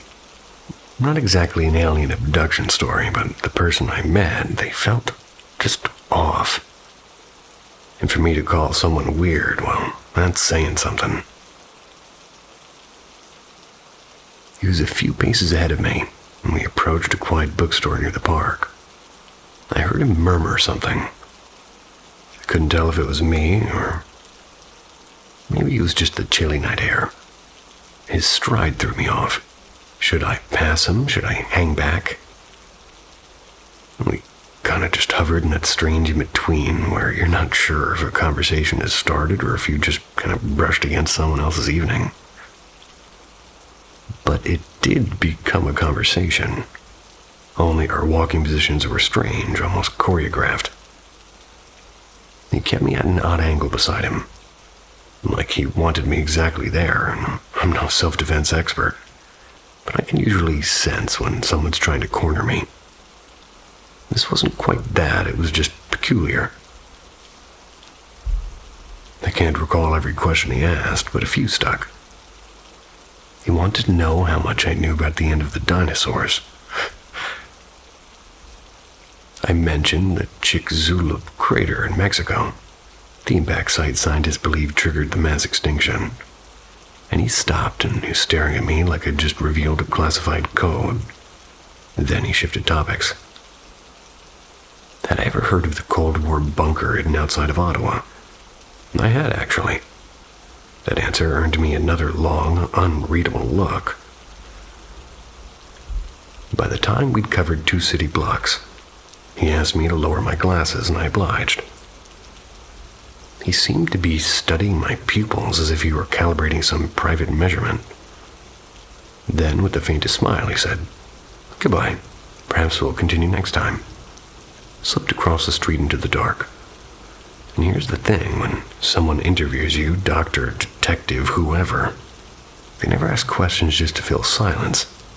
And I'm convinced this man wasn't either. Even now, years later, it feels like a walk and, well, less like a walk, more like I'd been screened.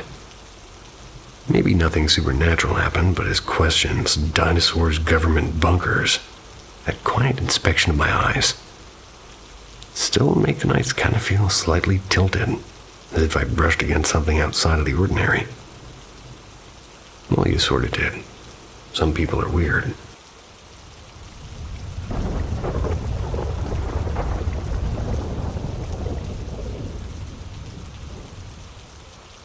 The Man with the Blue Bicycle.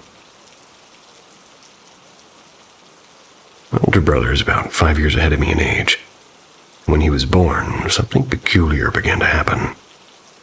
It started quietly, just soft moments that my parents first brushed off as baby quirks. He would suddenly clap and giggle while staring at an empty corner of the room, as if somebody unseen was entertaining him. At night, it got stranger. He often woke up laughing as though in mid-game. But when my parents checked on him, he was sound asleep. A few times they woke to his laughter echoing down the hallway, only to find him peacefully dreaming. As soon as he learned to speak, they asked who he was playing with. His answer never changed. The Man with the Blue Bicycle. My parents, a little uneasy now, still chalked it up to an imaginary friend. But my dad sometimes heard faint footsteps in the hallway, and once even the clear tinkle of a bicycle bell. By the time my brother turned 5, the nightly game stopped. The Man with the Blue Bicycle was never mentioned again. Then I was born. A few months before my brother's 5th birthday, the pattern began again. This time with me. I was too young to talk, but I'd laugh at nothing, babble to empty corners, and wake up in the dark as if a playmate had just left. My parents never told me about my brother's strange friend. Yet when I finally started speaking, I startled them. The Man with the Blue Bicycle plays with me. It continued until I turned 5, and then just like before, it ended without explanation. Years later, when my brother and I are swapping ghost stories with our parents, they finally told us everything. We had no idea that we'd both seen or imagined the exact same figure. The man, the blue bicycle, and the laughter. Even the timing of when it all stopped. Identical. You could dismiss it as a coincidence or childhood imagination, but sometimes late at night I can almost hear the faint ring of a bicycle bell. And I wonder, did he ever really leave?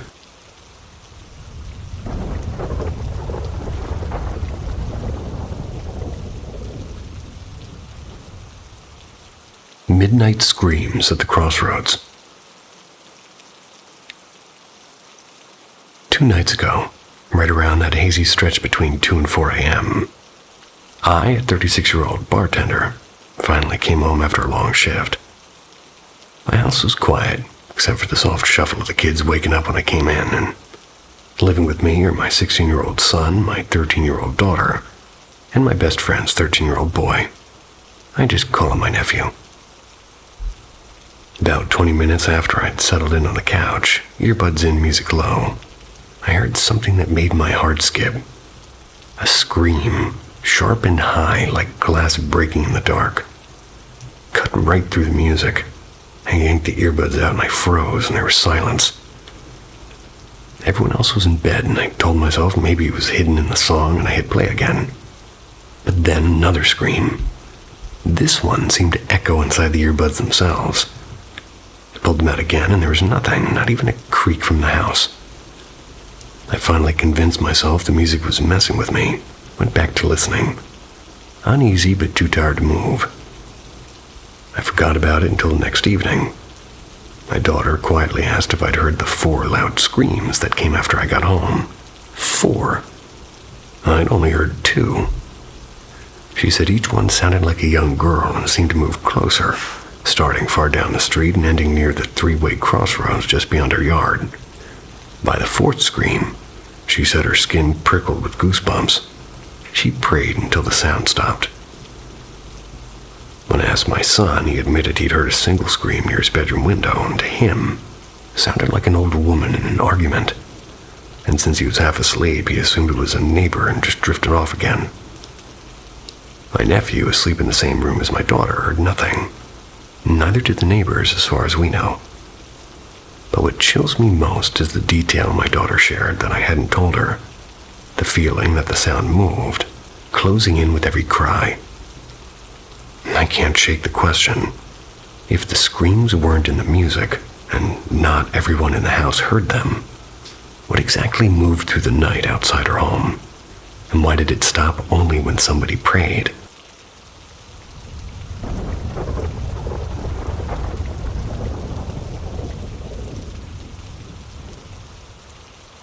Seeking the extraordinary?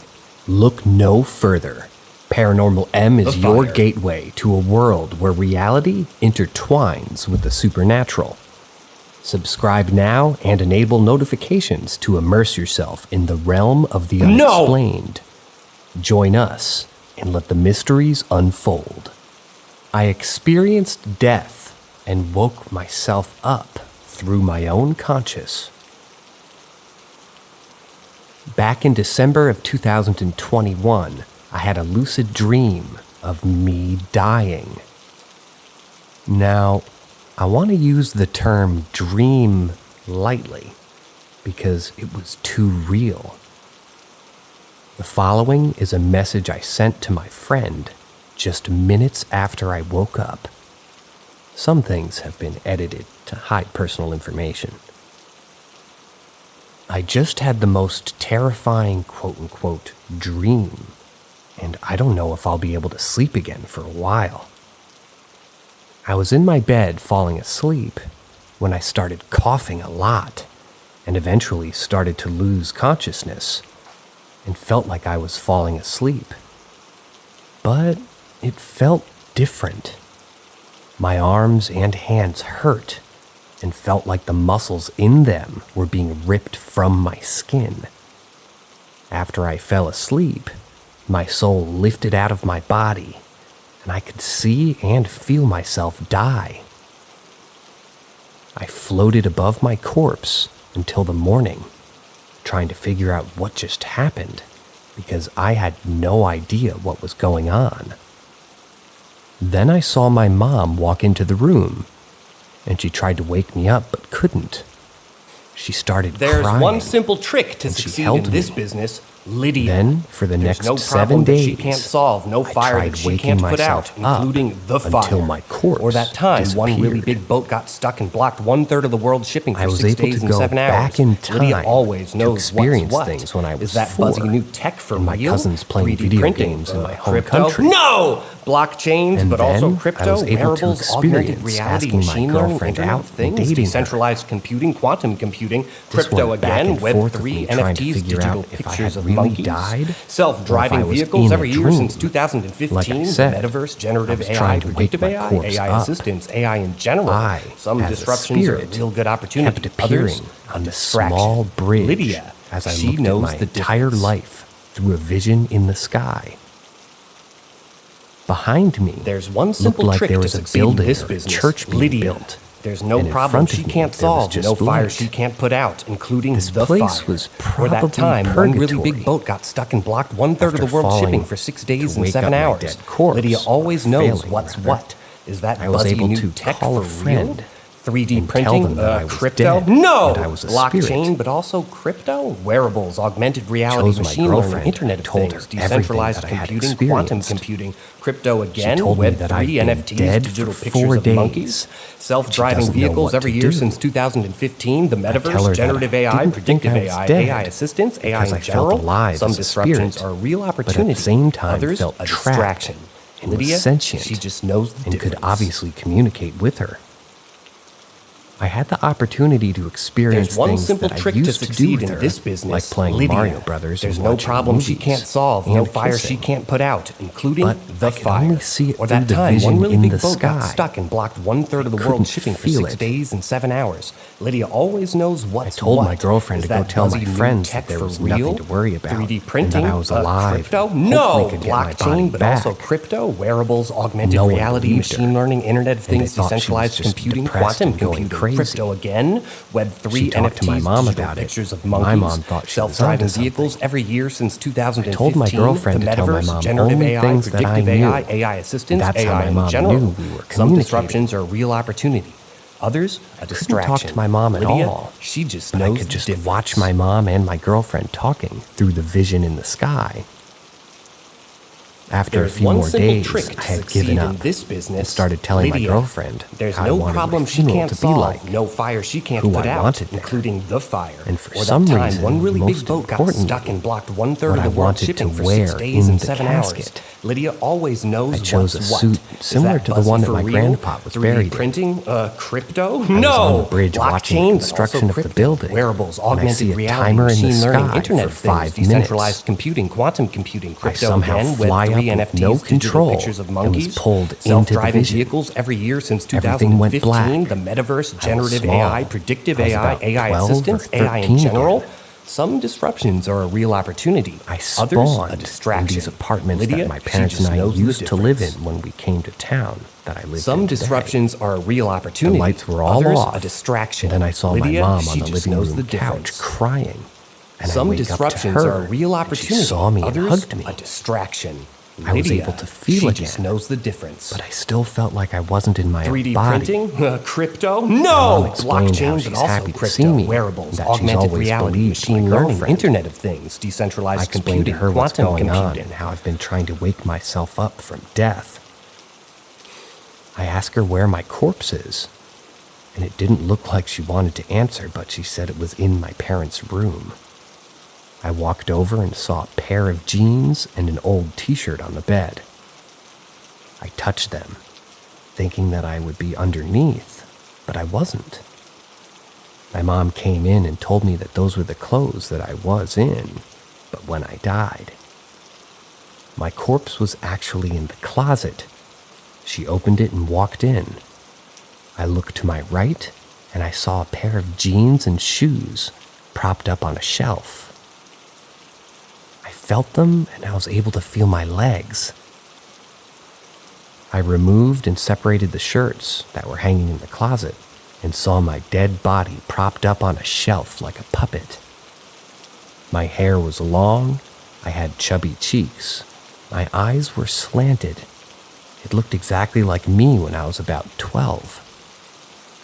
It was a pair of jeans and a blue, red, and white patterned buttoned-up shirt. That part is going to scar me for life. I was looking at my dead body. My mom walked in, touched my corpse's face, and she told me that she missed me a lot. And to come back. And I told her that I was coming back. Then suddenly everything turned white. I wake up, and I started coughing again, almost choking on my own spit. I was back in my room, my normal room. I wasn't 12. Everything was normal. I sit up from my bed, and I just burst into tears.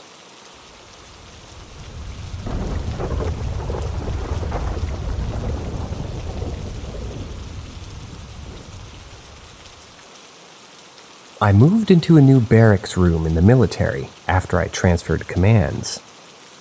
I was only there for 2 weeks. I was waiting on my marriage certificate to be verified by my command, so that way I could get a place of my own out of town. The first night I slept there, I had just spent a 12-hour day at work, and probably another 6 to 8 hours moving all of my belongings over from my previous room, so I was very pooped. I laid down, and as I was about to drift off, I heard my name being screamed at me in both ears, but almost like a whisper. It immediately jolted me awake, but I was in a state of sleep paralysis and unable to move. and went on the rest of the night until the sun came up. I wrote the experience off as just being extremely sleep deprived. The next night, as I lay down to sleep, my closet door swings open and my lights automatically turn on inside. Now, this was easy to dismiss, seeing as most of the doors in military housing I've lived in have always swung open or shut in some capacity. Also, the lights were motion activated. But the weird thing was I could open the door all day long and the lights wouldn't activate. I would physically have to step inside to get them to register my movement. At this point, I'm a little creeped out, but it seems coincidental to me. My bed in the room had drawers underneath that could be swung open for storage. My third night there, I was about to fall asleep when they swung open and slammed shut by themselves. I noped the fuck out of there and stayed at a friend's for the remaining week and a half.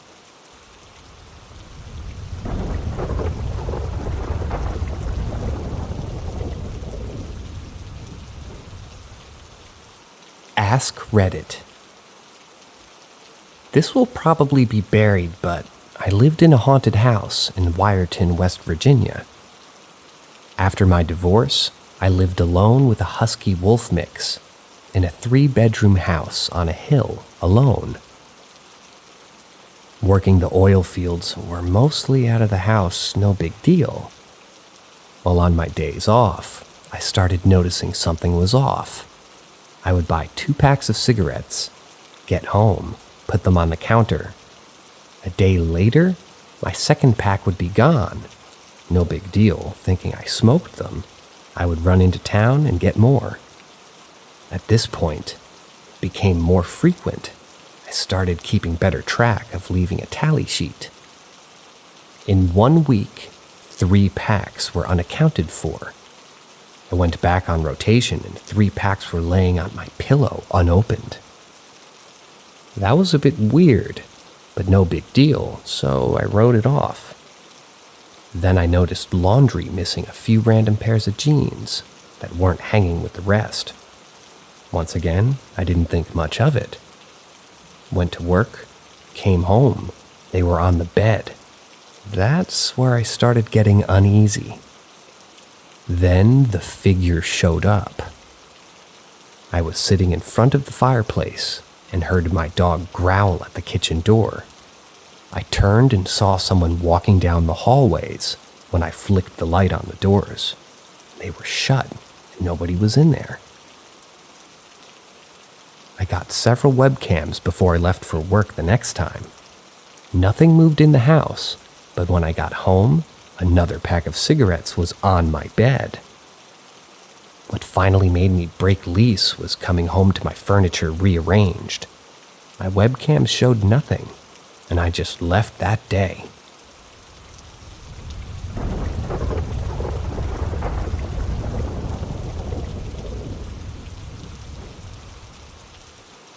Open cupboard doors.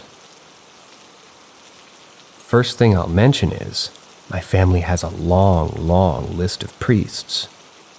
The only thing that I was told about it from my dad was that he had helped some people before to cleanse the house, and claimed he had seen many things in a lot of houses. The first thing that I saw, there was a brown moon in my bedroom staring at me when I woke up, probably close to 8 months ago. It has thick black dots for eyes and a thick black line for a smile, but they weren't sunken in at all. I got up and started to move around my room, and it kept turning and looking directly at me. I ended up sleeping on the couch the rest of the night. Second thing I saw, I was on my PC watching some video a few weeks ago.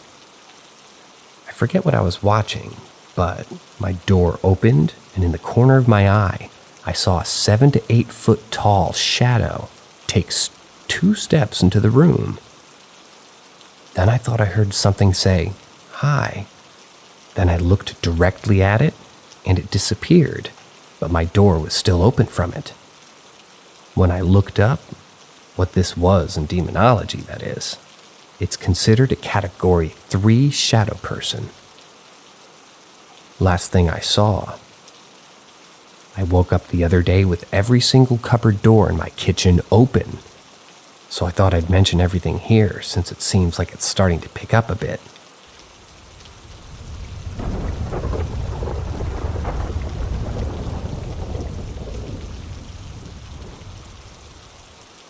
An unknown woman walked right past me, and I still don't know who she is. This happened over a decade ago and still gives me the chills. This incident occurred in my grandma's old home. Walking through the front door, you're immediately in the living room and dining room. Straight ahead is a short hallway.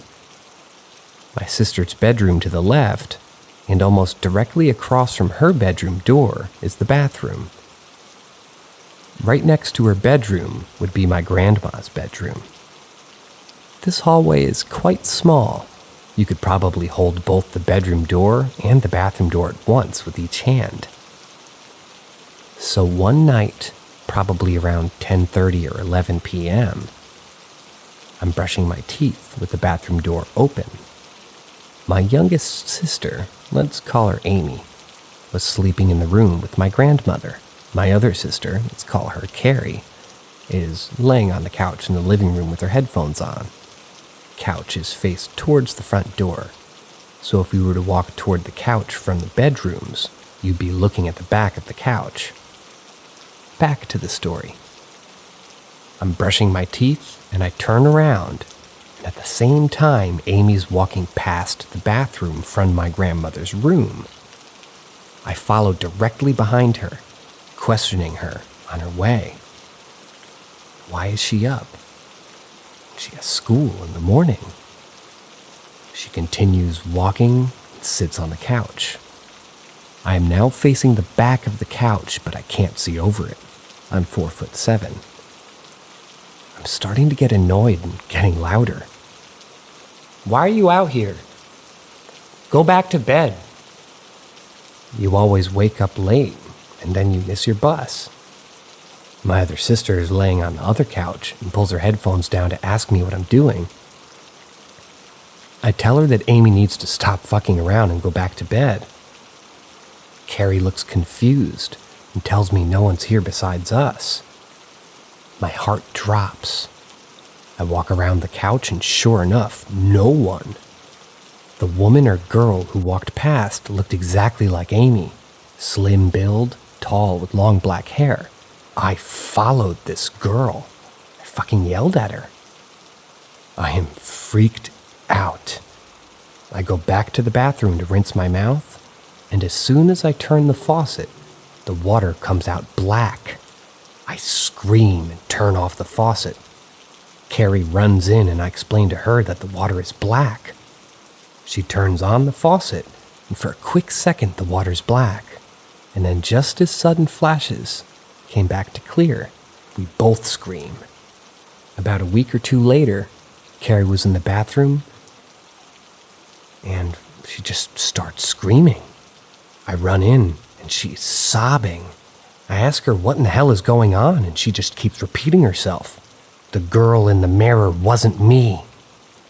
After she calmed down, she explained to me that she was washing her hands and looking up, and the girl in her reflection was not her. The girl looked similar to her, but she obviously knew that it was not her in the reflection.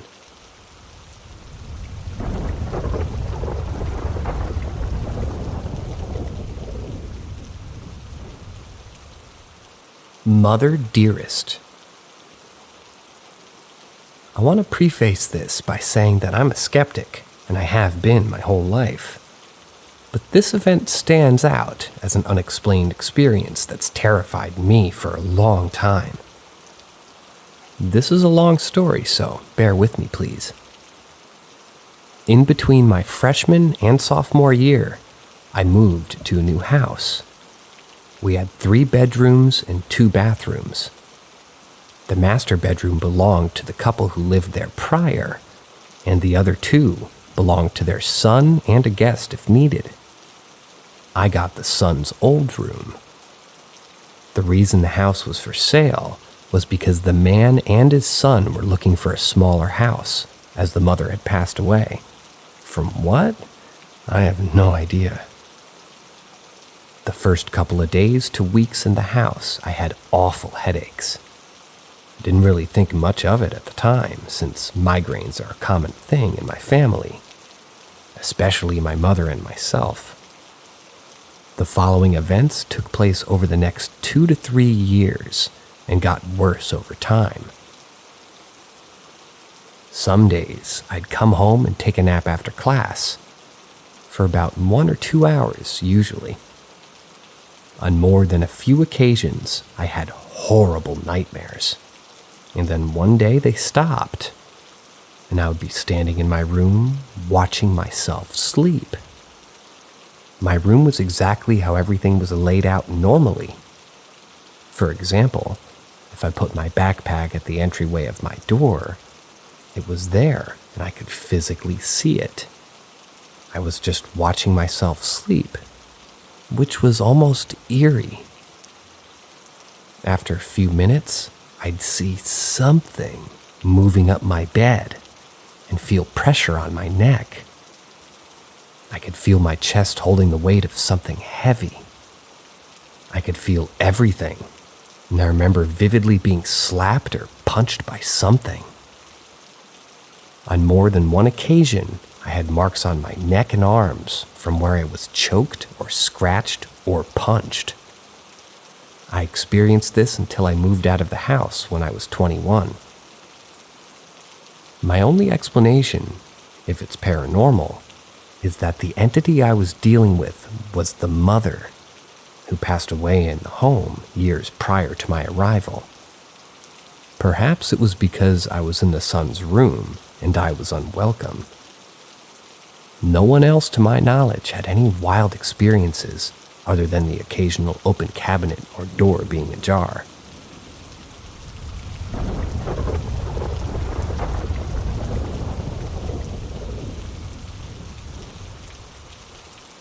I received a landline call from my uncle when I was 6. Back then, we received a phone call on our landline while I was watching a cartoon and my mom was in the garden smoking. I was closest to the phone, and our maids were busy cooking dinner in the kitchen. This takes place in the Philippines before we moved away. I answered the call, and my mom overheard me talking to someone on the phone through a small screen in the garden.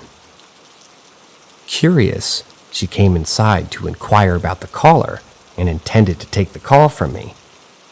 It turned out I was talking to my Uncle Darwin, and he wanted to speak to my mom. I handed her the landline and returned to the sofa to continue watching my cartoon, thinking nothing of it. Now, at the age of 23, my mom revealed the rest of the story that she had kept from me as a child. When she took the phone from me, all she heard was static. Perplexed, but not giving it much thought, she ended the call and went back to the garden. Later that evening, she called my uncle to ask why he had called, but he never answered. The following day, my mom received a call from my uncle's girlfriend, or fiancé at the time, who was crying. She informed my mom that my uncle had passed away the day before in a car crash. Apparently, he'd been celebrating passing a board exam with a friend, and being quite drunk, got into a fatal accident while being driven home. He sadly died on impact. This whole experience makes me wonder whether my uncle's ghost I had made contact with called us from the landline, and what his purpose was. My mom speculates that he might have just wanted to say goodbye before moving on. Learning the full story has left me both freaked out and fascinated. Have any of you ever had a similar experience? Because man, that was really freaky. Rest in peace, Uncle. I might not have known you that well because I was a child at the time, but I heard from my mom that you adored me and spoiled me, and I used to call you Tito DD.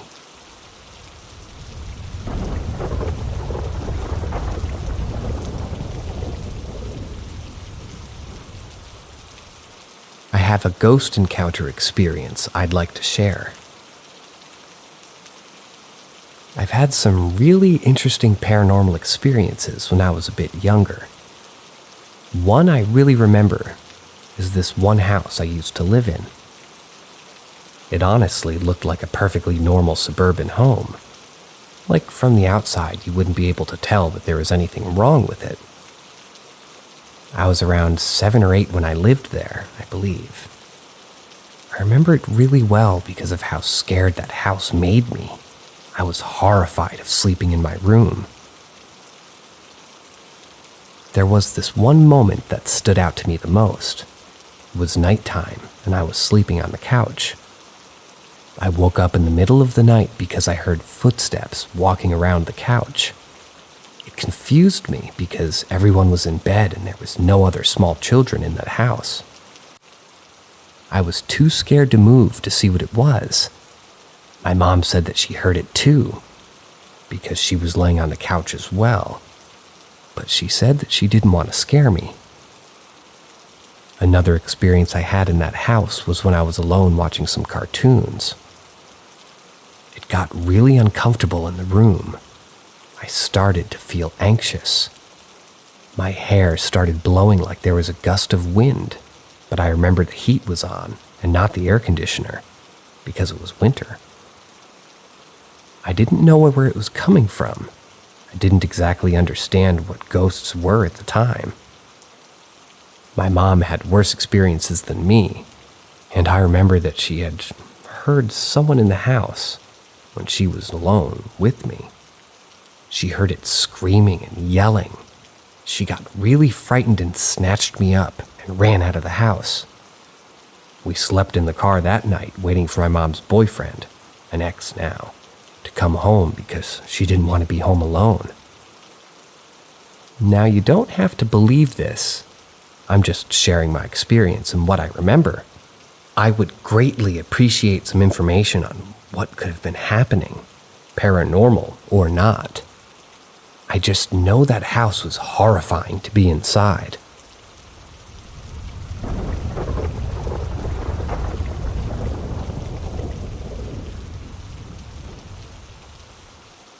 Only 2 paranormal encounters in my life.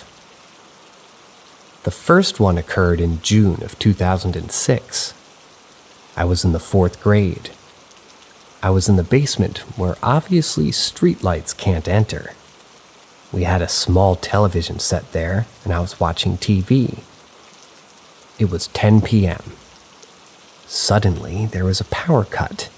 It was pitch dark. I was trying to find my way to the staircase leading to the ground floor. Then the strangest thing happened. I still remember this like it was yesterday. I saw a white orb of light in the middle of the basement. It expanded to fill the entire basement. I found the staircase and went upstairs. The light lasted for a second at most. Unrelated to my story, I had spent a few nights in a supposedly haunted apartment. Some construction workers had died there, but I never experienced anything paranormal, except for the time where I woke up in the middle of the night around 3 a.m. But that's not anything too strange. Anyway, the second incident occurred a year back. I was laying in my bed at 11 p.m., thinking about something. I don't remember what it was. Then in a voice that can only be described as something not human, I heard the word, "Hello." I thought to myself that this might be a figment of my imagination. Then I heard, "Hello," again in a different tonality this time. Again, this wasn't something human. Then I thought to myself, if there exists something, or some being that exists in a higher plane of consciousness, some dimension that exists between me and God himself, I would hear that voice again. Guess what? A third hello. Again in a different tonality. Again, something that was definitely not human.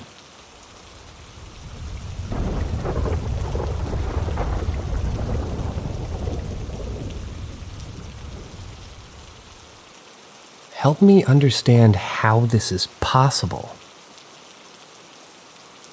I made a post here a while ago concerning a photo that was taken with a hunting camera. And even if some people were not really that nice to me, I'd enjoy having the feedback from this community. So I'm going to share a piece of information with you concerning my personal life. And I would really like to have your inputs on how you would think that this is possible. This event happened to me 20 years ago. I had a brother who was going through a very tough time in his life. He had been diagnosed with schizophrenia a few years earlier. He wasn't taking his medication, couldn't hold a job, and had some very strong paranoia. He was a very good person, but this illness changed him to the point that he had a drug abuse problem and was stealing from friends and family. Not only that, but he even threatened me and my parents sometimes. He was a completely different person. I always had a very strong relationship with him, especially when we were young, but it fell apart during this time of crisis. He had a job at a local golf course near our house, and one night, he got a little bit too personal with a lady that he was working with. He was fired on the spot. He couldn't take it anymore. He just drugged up, went into the woods close by, and hung himself. The next day, my mom was extremely worried when she noticed that he had not come back. We called the police, and his body was found in the woods a week later. As for myself, that night I was out partying with friends, but sort of came early at around 1 a.m. I ate something and went to sleep. I woke up gasping for air at 3 a.m. like I was being strangled, completely panicked and terrified. A feeling of impending doom. This never happened to me before or after that night. I found out later that this is the exact moment my brother was dying in the woods.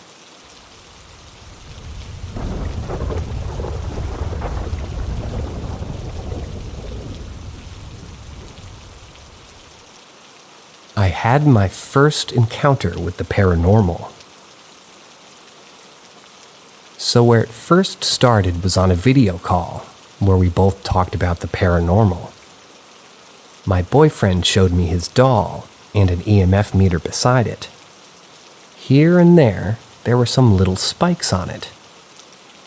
I played it off by saying the lamp above or even his router could reproduce those spikes as well, because he didn't shut down the electronics in his place. Many times he showed me those spikes. It was a bit freaking me out at first.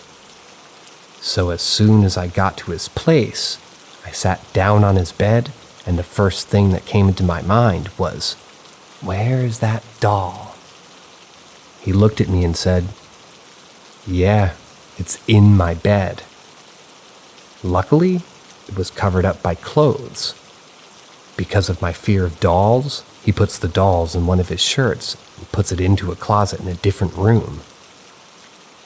But as soon as he entered the room, the light bulb next to the door just started shining.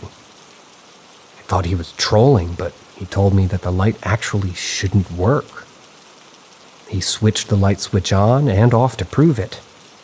The light was still on, and as soon as he put distance from the light bulb, it started flickering and went off. Because I watched him from the living room, I ran up to him and checked the switch myself. Nothing. Couldn't be turned on. I know it's maybe not a big deal, but me, a non-believer, couldn't explain it properly. It was a scary experience for me and actually destroyed my view on the paranormal being fake. But I actually will try some stuff just to get more proof of it.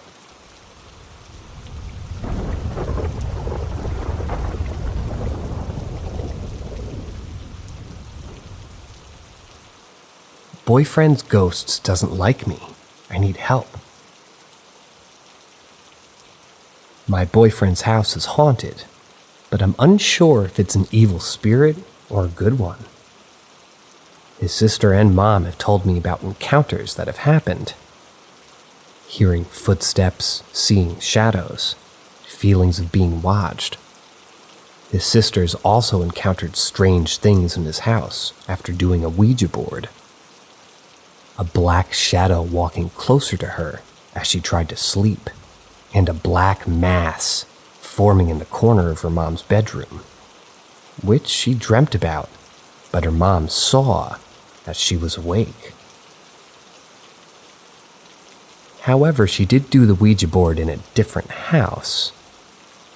There are many more stories, but I'm mainly focused on this spirit interacting with me. In the past, when staying in his house, I've woken up with scratches on me. I wasn't too bothered, but he said that it wasn't him, and I knew it couldn't have been me, as it was out of reach. Another night, me and my boyfriend were out for the night, and we left around 8 p.m. and we came back around 12 a.m. And his sister said that she thought that we were just home, as she heard me speaking and the TV on coming from his bedroom. And she was kind of annoyed because she thought that he'd left me alone. This freaked me out a bit, as it was mimicking my voice, and she said that she was certain it was me. However, tonight has really freaked me out.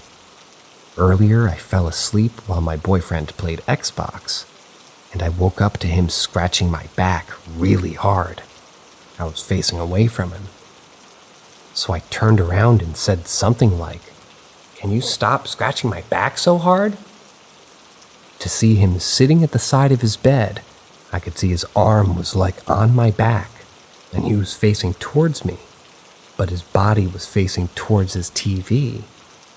He said something to me in response, but I can't remember what he said. I just turned over and went back to sleep. In about 5 to 10 minutes, he woke me up by walking through the bedroom door and asked me if I wanted food that he just made. Turns out he wasn't in the room at all, and he assured me that he didn't scratch me as he was downstairs making food for about 20 or 30 minutes or so. We looked at my back and there are scratches on it, in the shapes of the first 2 letters of his name, and a couple others that were faint. My back is still in pain right now, also in areas without scratches. I think it might be a spirit that's protective of my boyfriend and doesn't like me, or maybe something else negative.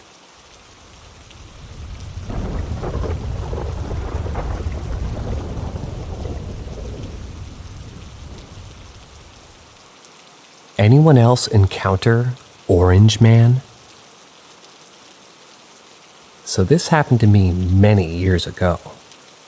A friend of mine's girlfriend lived in an old Civil War era home on an old farm property. Here's a little bit of background.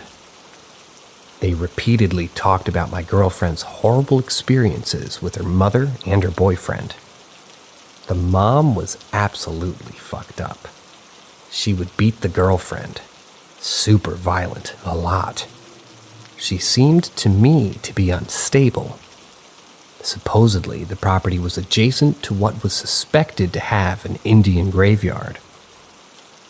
There were many places and events about mists and strange findings of animals seen up close. Then going to where the animal was and finding bloated remains. Supposedly, the mom had killed the father of the girlfriend. I mean, the whole place reeked and gave me the most uncomfortable feelings. The orange man came up as something that had haunted dreams of the girlfriend, and she had, on occasion, woken up with finger-like bruises. It apparently had attacked my friend and girlfriend a few times over his short time there, and had pushed him down a flight of steps to the attic of the house and slammed the door shut. After this encounter, he also was plagued by nightmares about this entity and a chair in the attic of the house. Enter me, always the skeptic. I'm like, you guys are nuts. The house and the property were weird and spooky, but being attacked? Come on. So I got to go look for myself. As I'm climbing the narrow stairs to the door leading to the attic, every step is filled with increasing dread. My ears are ringing. I'm getting chills. I open the door and I see the one-room attic. The entire floor is covered in a thick layer of dust, and there is a chair about 8 feet away, near a window. The chair is a very old-looking, but unlike the rest of the attic, it's completely clean. No webs, no dust. There are no footprints in the dust of the floor. As I'm standing in the doorway, the door, while the knob is still in my hand, the door starts pushing shut, all with this horrible feeling of dread accompanying it. I let go of the door, bolted down the stairs as fast as possible. The door slammed shut, and I never went into the house again. That wasn't the only paranormal experience I had on that property, but was definitely the most impactful one that I've ever had, at least in the realm of the paranormal.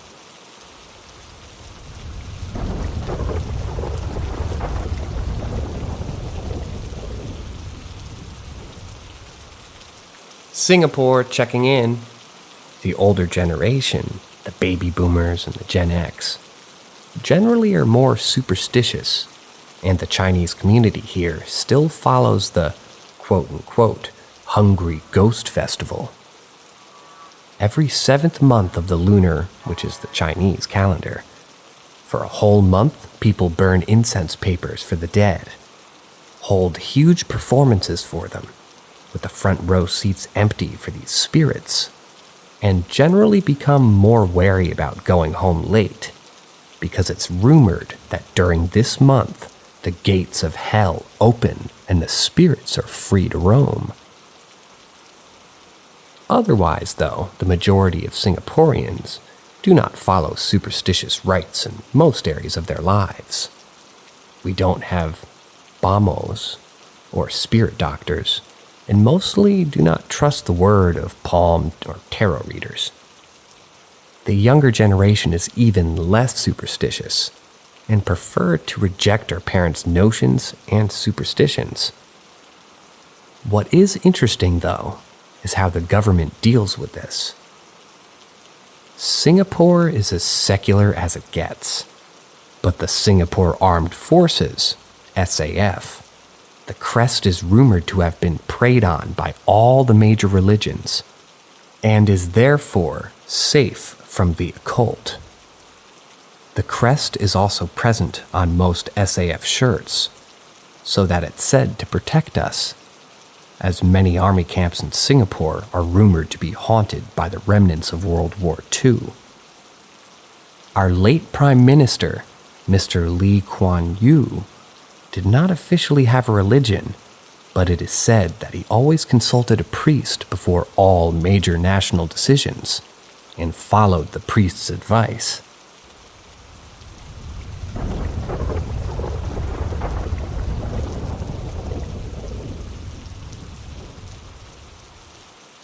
Ask Reddit.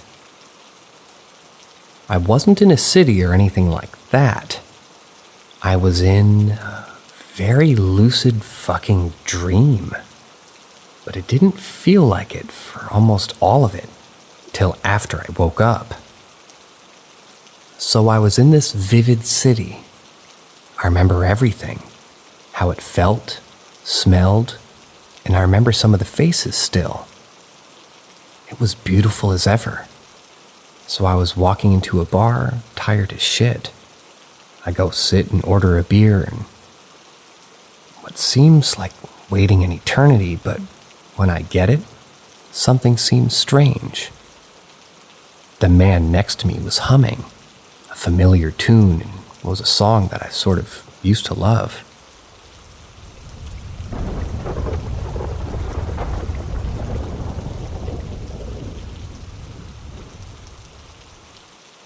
On our honeymoon trip to Japan, my husband and I did a few cultural excursions where our tour guide gave us a brief explanation of the different ways to practice at shrines and temples via praying. A few days later, we took a trip to the Fujikawa Guchiko, a town across from Mount Fuji. At the top of a viewpoint was a little shrine with a storyboard about a rabbit spirit. Following the guide's instructions, I offered a few coins to the offering box and thanked the spirit for letting us come to Japan and asked if they would help us have a great time on our trip. I was born in a rabbit year by the Chinese calendar, so I felt a bit of kinship there. On our very last day in Japan, we went out to dinner in Tokyo and did some final shopping and exploration. We didn't really feel like calling it a night yet, so my husband and I decided to stop, find a bar, and have a few beers. We saw a sign for a little bar on the 5th floor of a high-rise and figured, why not? We step out of the elevator and all noise stops. The bartender and his clearly regular 5 customers all stare at us. "Lost?" one asks. "Beer?" my husband returns. The bartender gives us a funny look. "American?" We laugh and reply, "No, Canadian." And they all light up and wave us in. "Sorry, Americans. Don't worry about it." Only one gentleman spoke fluent English, but between him translating and our broken mix of Japanese and English, we ended up on pretty friendly terms. The bartender was in his late 70s and was an absolutely epic pervy jokester. He was also a magician with his drinks. I have no idea what the cocktail was that he made me, other than it being delicious, but he pulled this epic trick where it started off white. He'd pick it up, spin it upside down, and when he set it back down, it was blue. A number of other magical things happened that evening, ending with our new bartender, a Japanese grandpa, closing early and taking us for noodles. But the reason that I'm convinced that we met a kami that final night in Japan, remember my prayer at the rabbit shrine? The bartender's name was Usagi.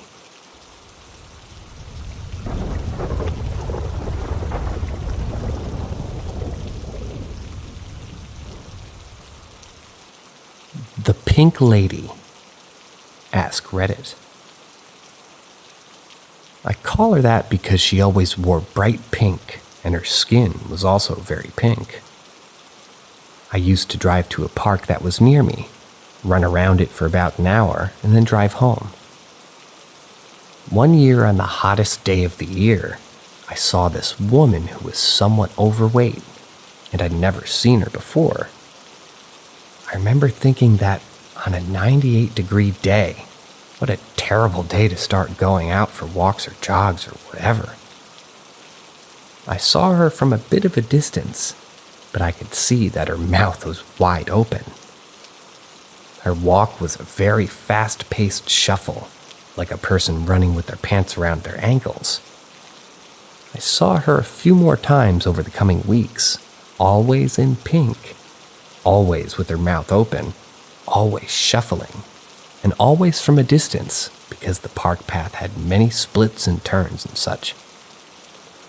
I had mentioned her to friends of mine who thought maybe she was power walking, but after watching videos of that, I I don't think that was it.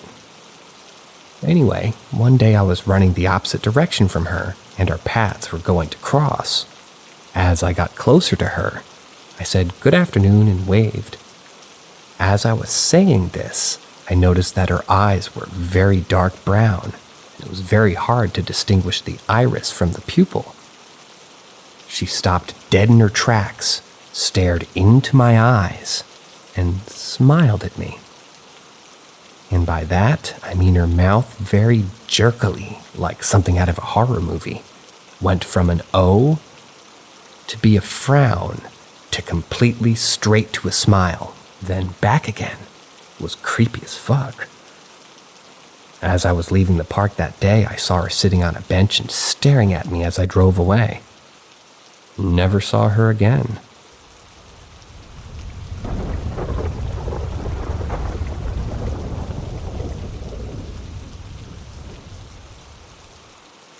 Ask Reddit. I used to work at a Ben & Jerry's a few years ago. I had an opening shift, and usually things are slow up until around 3, when the nearby high school rings the last bell of the day. This was maybe an hour into my shift, and I had already cleaned out the dip case, had a fresh batch of waffle cones, and I was just getting shit done, but with a really bad limp. Quick backstory. Growing up, I was pretty athletic. T-ball, volleyball, softball, martial arts, dance. So being an athlete, plus breaking 9 bones, 3 concussions, and dislocating my knee 3 times, yeah, I know, obviously took a toll on my body. I'm 26, but I've had the bones and joints of a 60-year-old. Anyway, that particular day, since I had waken up with my knee really bothering me, I even took my brace to work. Being the only one on shift and having to walk back and forth so much honestly wasn't helping. Then a group of maybe 4 people walked near the entrance of the shop. They looked maybe mid-20s, early 30s. It was 2 guys and 2 girls. Just the girls walked into the shop. I don't remember their order anymore, but when I handed the scoop of ice cream to the second friend I was ringing up, I told her to have a nice day and turned to walk back to my task. I tried hiding my limp the whole time, just because I didn't want to be hopping around while ringing them up. Then she called me over and said it seemed like I was in pain. I downplayed it and said that it was nothing, but it was like she knew how much pain I was in. She had a heavy accent. Couldn't make out from where, but I understood that her and her friends liked to travel. Inaudible, italicized. Then asked if it was okay to hold my hand and say a prayer. I thought it was a bit strange, but she just made me feel so comfortable with her. I couldn't say no. She held my hand, and in mid-prayer, I swear I felt the pain literally lift off my knee. It was amazing. I asked her name and she gave it to me, but now for the life of me, I can't remember it. I think it started with an M, but I don't know. This was in like 2015, 2017. But since that day, my knees never bothered me again. I'll never forget her.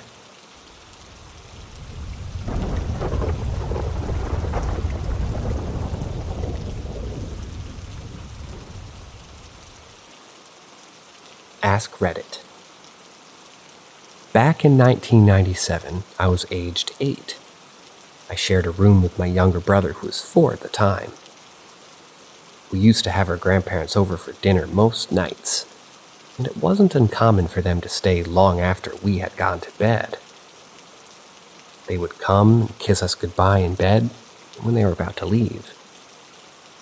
This one summer's day, I woke up during the night and saw my granddad. It wasn't unusual, like I said, so I just said, "Hi, Granddad, are you leaving now?" He came and sat on the bed and said, "Yes, I'm saying goodbye for now." He kissed me, and then went and sat on my brother's bed and kissed him as well. Then he left. my childhood intuition picked up that he was a bit sad. Next morning, I went into the kitchen to find my mom crying. She told me that my granddad died last night of a sudden heart attack. I said, "How can that be? I saw him last night. He came and said goodnight to me." My mom said that my granddad left shortly after I went to bed last night. I also remembered that my grandpa had said goodbye and not goodnight. It was quite a shock, but at the same time, a little comforting too. I don't remember a lot from my childhood, but this is a memory I won't forget. Night shift experience. I'm a CS in the USN working at a gallery in the States, and I've been working an overnight shift, generally 1,700 hours to 500, for the last couple of months. It's supposed to be a fire watch, because the fire alarm in the galley is busted, and they need people to stay overnight in case it randomly goes off, or whatever. But they were throwing the first idea for a round for a primary candidate, because since I'm the only SN who lives on base. Anyway, when they were presenting the idea to me, someone mentioned that the galley was supposedly haunted. And I don't think that they were just saying that to scare me, because I remember somebody saying that a while back around the time when I first arrived at the base. I'm not really afraid of the dark or being alone, so I don't really mind it, and I'm not a strong believer in ghosts. But around the first couple weeks I'd been working this shift, I heard and seen a few things that make me doubt myself. One instance, I'd caught up on a good amount of work that they had asked me to do overnight. So I went to use the bathroom and kind of just sat there bullshitting on my phone, and I hear the bathroom door open, and it's a decently heavy door and makes a pretty distinct sound when somebody pushes it open, and it really scared the hell out of me. Another time, when I was walking into the bathroom, I passed the room where we clean dishes used by customers, plates and trays. And it literally sounded like someone slamming two metal pans together repeatedly. Other than that, it's just a lot of seeing shit move out of the corner of my eye, or hearing weird noises I can't explain. It's been pretty calm for the last month, though.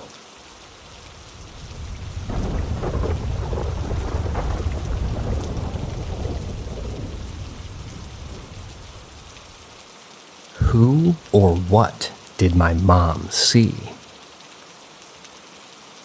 Before I was born, Mom lived in a big city going to grad school.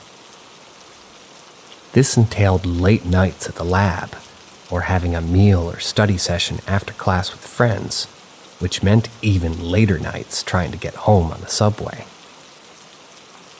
This particular night was so unremarkable. She doesn't remember what went on during the day. Probably the usual of going to a couple classes, helping out with lab work, and having a sweet, sweet cigarette break, which she decided to quit only a few months later. Time flew, and it being somewhere between fall and winter, the sun set quick and left her in a dark but bustling city. She said ciao to her classmates and hopped on the subway for her 30-minute ride home. The subway crowd thinned out as she got further and further from the city center. Unnerving for a woman alone at night, but nothing new. And no one particularly creepy to raise alarm. Plus, it's dark and cold. Everybody must be home already. I want to emphasize how alone she was. Her stop was usually quite empty, as it was a part of town that hadn't been gentrified or popularized yet. Tonight, it was somehow even more empty. She was the only one at this stop. As she walked up and out of the subway, away from the bright station lights, Mom psyched herself up for a couple block jog home. The sidewalks across the street and in front of her were empty, but once again, being a woman alone is dangerous, and she was well aware of that. To set the scene more, there were street lamps, but only at the corner street lamps, meaning 2 lampposts per block. Adrenaline pushing, she speed walks forward and manages to make a few blocks, passing 4 or 5 lampposts. She's now a block and a half away from the apartment, but has the strongest urge to look behind her. Under the nearest streetlight she passed is a huge, unmoving figure.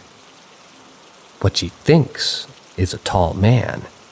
He must be 6'7" or taller and wide, like he's muscular. The peculiar thing is that he's completely black. Not like he's a black man or even all dressed in black, but like he's the absence of light. Think of when you edit out a piece of a photo and you just leave a black hole?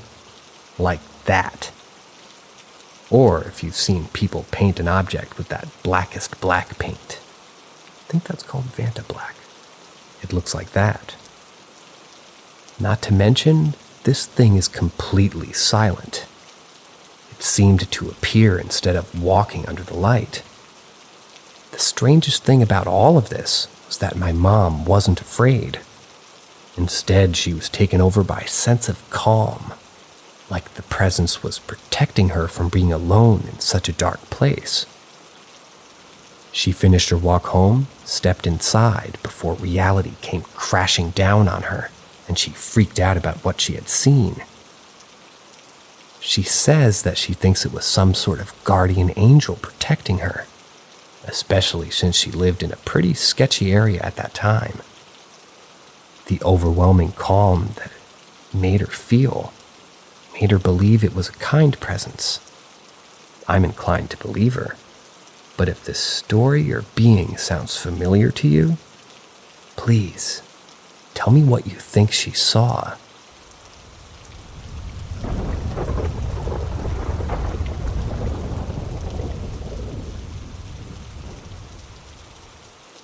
When I was young, I saw a female spirit while fully awake. And here are the details. When I was about 17, around that time, I had to play an online game called Lineage 2 for about 15 hours a day to get more in line with others. That night I woke up, opened my eyes, looking at the ceiling thinking, I really don't want to wake up and start playing. Resisted some time, and then I rolled my head to the right. I used to sleep in the living room. I saw a blonde, short-haired female with a red dress and a white blouse floating in the middle. My heart pounded very fast.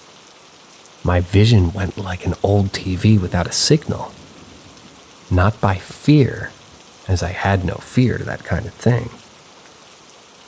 At that moment, I was thinking, is this just my illusion? If it is, it should follow where I look. And then rolled to the left side, which is where the toilet is. My heart slowed down. My vision returned to normal almost instantly. And I thought, okay, now look back to the bedroom again and see what happens. The vision and the heart debuff restarted. And the moment I looked back to the bedroom, I wanted to see more clearly. I force opened my eyes even more, and then she just flew off the window. The curtain even lifted up. I sat up right away, and I was like, wow, is that an intruder?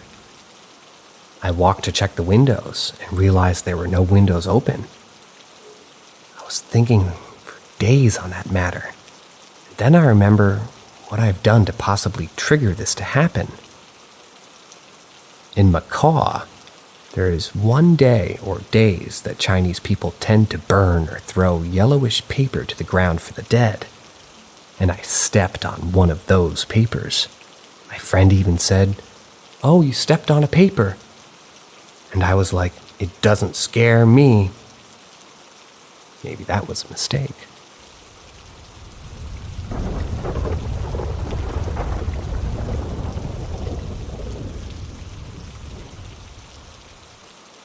Some stories from my childhood. Every year we would take a family vacation to the next province, over to visit my grandparents. My aunt would watch our home and pets for us every year. In one year, she was on the phone with my mom, just chatting about how everything was, when she paused. My mom asked if she was still there. My aunt said, "It's just me here, but I swear to God, a black shadow with a hat and a trench coat just walked through your house." She was outside with the dogs while she had a smoke and saw the man walk through the kitchen. My aunt saw it, my mom saw it, my grandma saw it, I saw it once. I think even a concerned neighbor asked about it one time. I'm not sure about the biological father's side, but I'm not really in contact with him that much. I don't believe it's connected to the other Shadow Man, purely because at that event, I felt such a huge sense of dread and fear that I felt like I needed to flee. But when I saw the Hat Man, he just was. It wasn't good or bad. He just passed by in the living room. A more recent story now, but when I was 17 or so, I moved into the basement. The basement was my room up until my mom, G, and I had moved just over a year ago. When I was 19 or so, I started dating a guy I met at work. We ended up basically living together down there throughout the entire COVID situation. I love talking about ghosts and weird things, as I'm sure you know by now. But my boyfriend was a skeptic. He would listen, but didn't understand what I was really talking about. Sounds frustrating. So we would sit on the deck and get super high all night and just talk about weird things together. Mostly conspiracy and aliens. But one night we got onto the topic of ghosts. So I was telling him my family's entire weird history and paranormal experiences. He told me he didn't really believe in ghosts, but thought it was interesting to hear or talk about it. To set the scene, we were on the deck. To our left was a separate dog run, which we really didn't use anymore. That always creeped everybody out. Which was kind of why we stopped using it. It just made us all uncomfortable. As he's talking about being skeptical, the gate to the dog run creaks and swings a bit. We both jumped and turned to look. Coming up the goddamn stairs with some kind of black crouching shadow. His eyes got super wide and he started reciting prayers that he knew. I shit my pants, but I wanted to seem cool about it, because I was just hyping up my interest. But then the interest was right there, crawling up my fucking stairs, and it was a lot scarier than I anticipated. So I just kinda yelled at it like a stray dog, and told it that it wasn't welcome here, and to get off my property. I even got up and slammed the gate, even though I never wanted to run so bad in my life. It killed the vibe of the smoke sesh, and we went in pretty much right after that. He still won't talk about it much. Another time, my boyfriend and I were getting ready for bed. I was getting the bed ready while he went upstairs to go to his room. Quick side note, I split the basement into 2 rooms with curtains. So one side had my bed and dresser and stuff, and the other side had cat stuff and junk. So I got into bed, and I was reading some scary stories before bed when I had a wild idea. What if I just asked a ghost to show me something cool, nicely? So, I'm laying in bed and I just say, "Hey, if there's anything with me down here, can you show me? I'm just curious and kinda wanted to know." and I waited for a minute for something cool to happen, like my curtains to start moving or something. And then I fucking see it. There is a black shadow pacing outside of the curtains, back and forth. As soon as I see it, my heart drops. Stupid, right? I literally asked to see it, and now it's showing me, and it's a little too real right now. It's like 3:30 a.m. I've been hitting the bong all night with him, and now I've just asked a ghost to do something cool. And it is. It was insane. It was a mix of fear, but also like wonder or something. I couldn't believe it. But then the curtain started moving, and it kept pacing, and I was getting a little freaked out. So I was like, "Hey, that's cool. Thank you so much, but you can stop." But it would not stop pacing. It felt like 100 years had passed when he finally walked back into the room. I was like, "Holy fuck, didn't you see that shit?" And the ghost was pacing right out there. A few other honorable mentions include the attic door, technically an attic lid, that wouldn't really remain shut. We did check it for pests and people. The attic itself was unfinished and full of insulation and harmful shit. Every now and then we would come home and the attic would be fully ajar. Other times the lid would be slightly displaced, as if something was peeking down at us. Honorable mention number 2 is the thing that would mimic my mom and G's voices when I was alone in the house. Another time it mimicked me was when my mom said that we just need to donate some toys, and she heard my voice yell, "No," aggressively. She yelled at me until she realized that I was outside with my dad and my other 2 sisters, and it couldn't have been me. Honorable mention number 3 is the figure would lurk at the front door at night. It would sometimes move closer. Other nights it would be further. Sometimes it would advance toward me and my boyfriend. It didn't feel negative though, so I just sort of started seeing it as a little ghost friend that was playing some game. I would talk to it at night and talk about our game. Number 4 is when my sister, A, was on her bed in the basement. When it was in her bedroom. She and her friend were down there smoking, and she was rolling on the bed making a joke. Then she started screaming and panicking. Something under her bed grabbed her hair and kept ripping and trying to pull her through. Her friend witnessed it, and we all heard her screaming, so we all went running. It finally let her go, and she couldn't stop crying.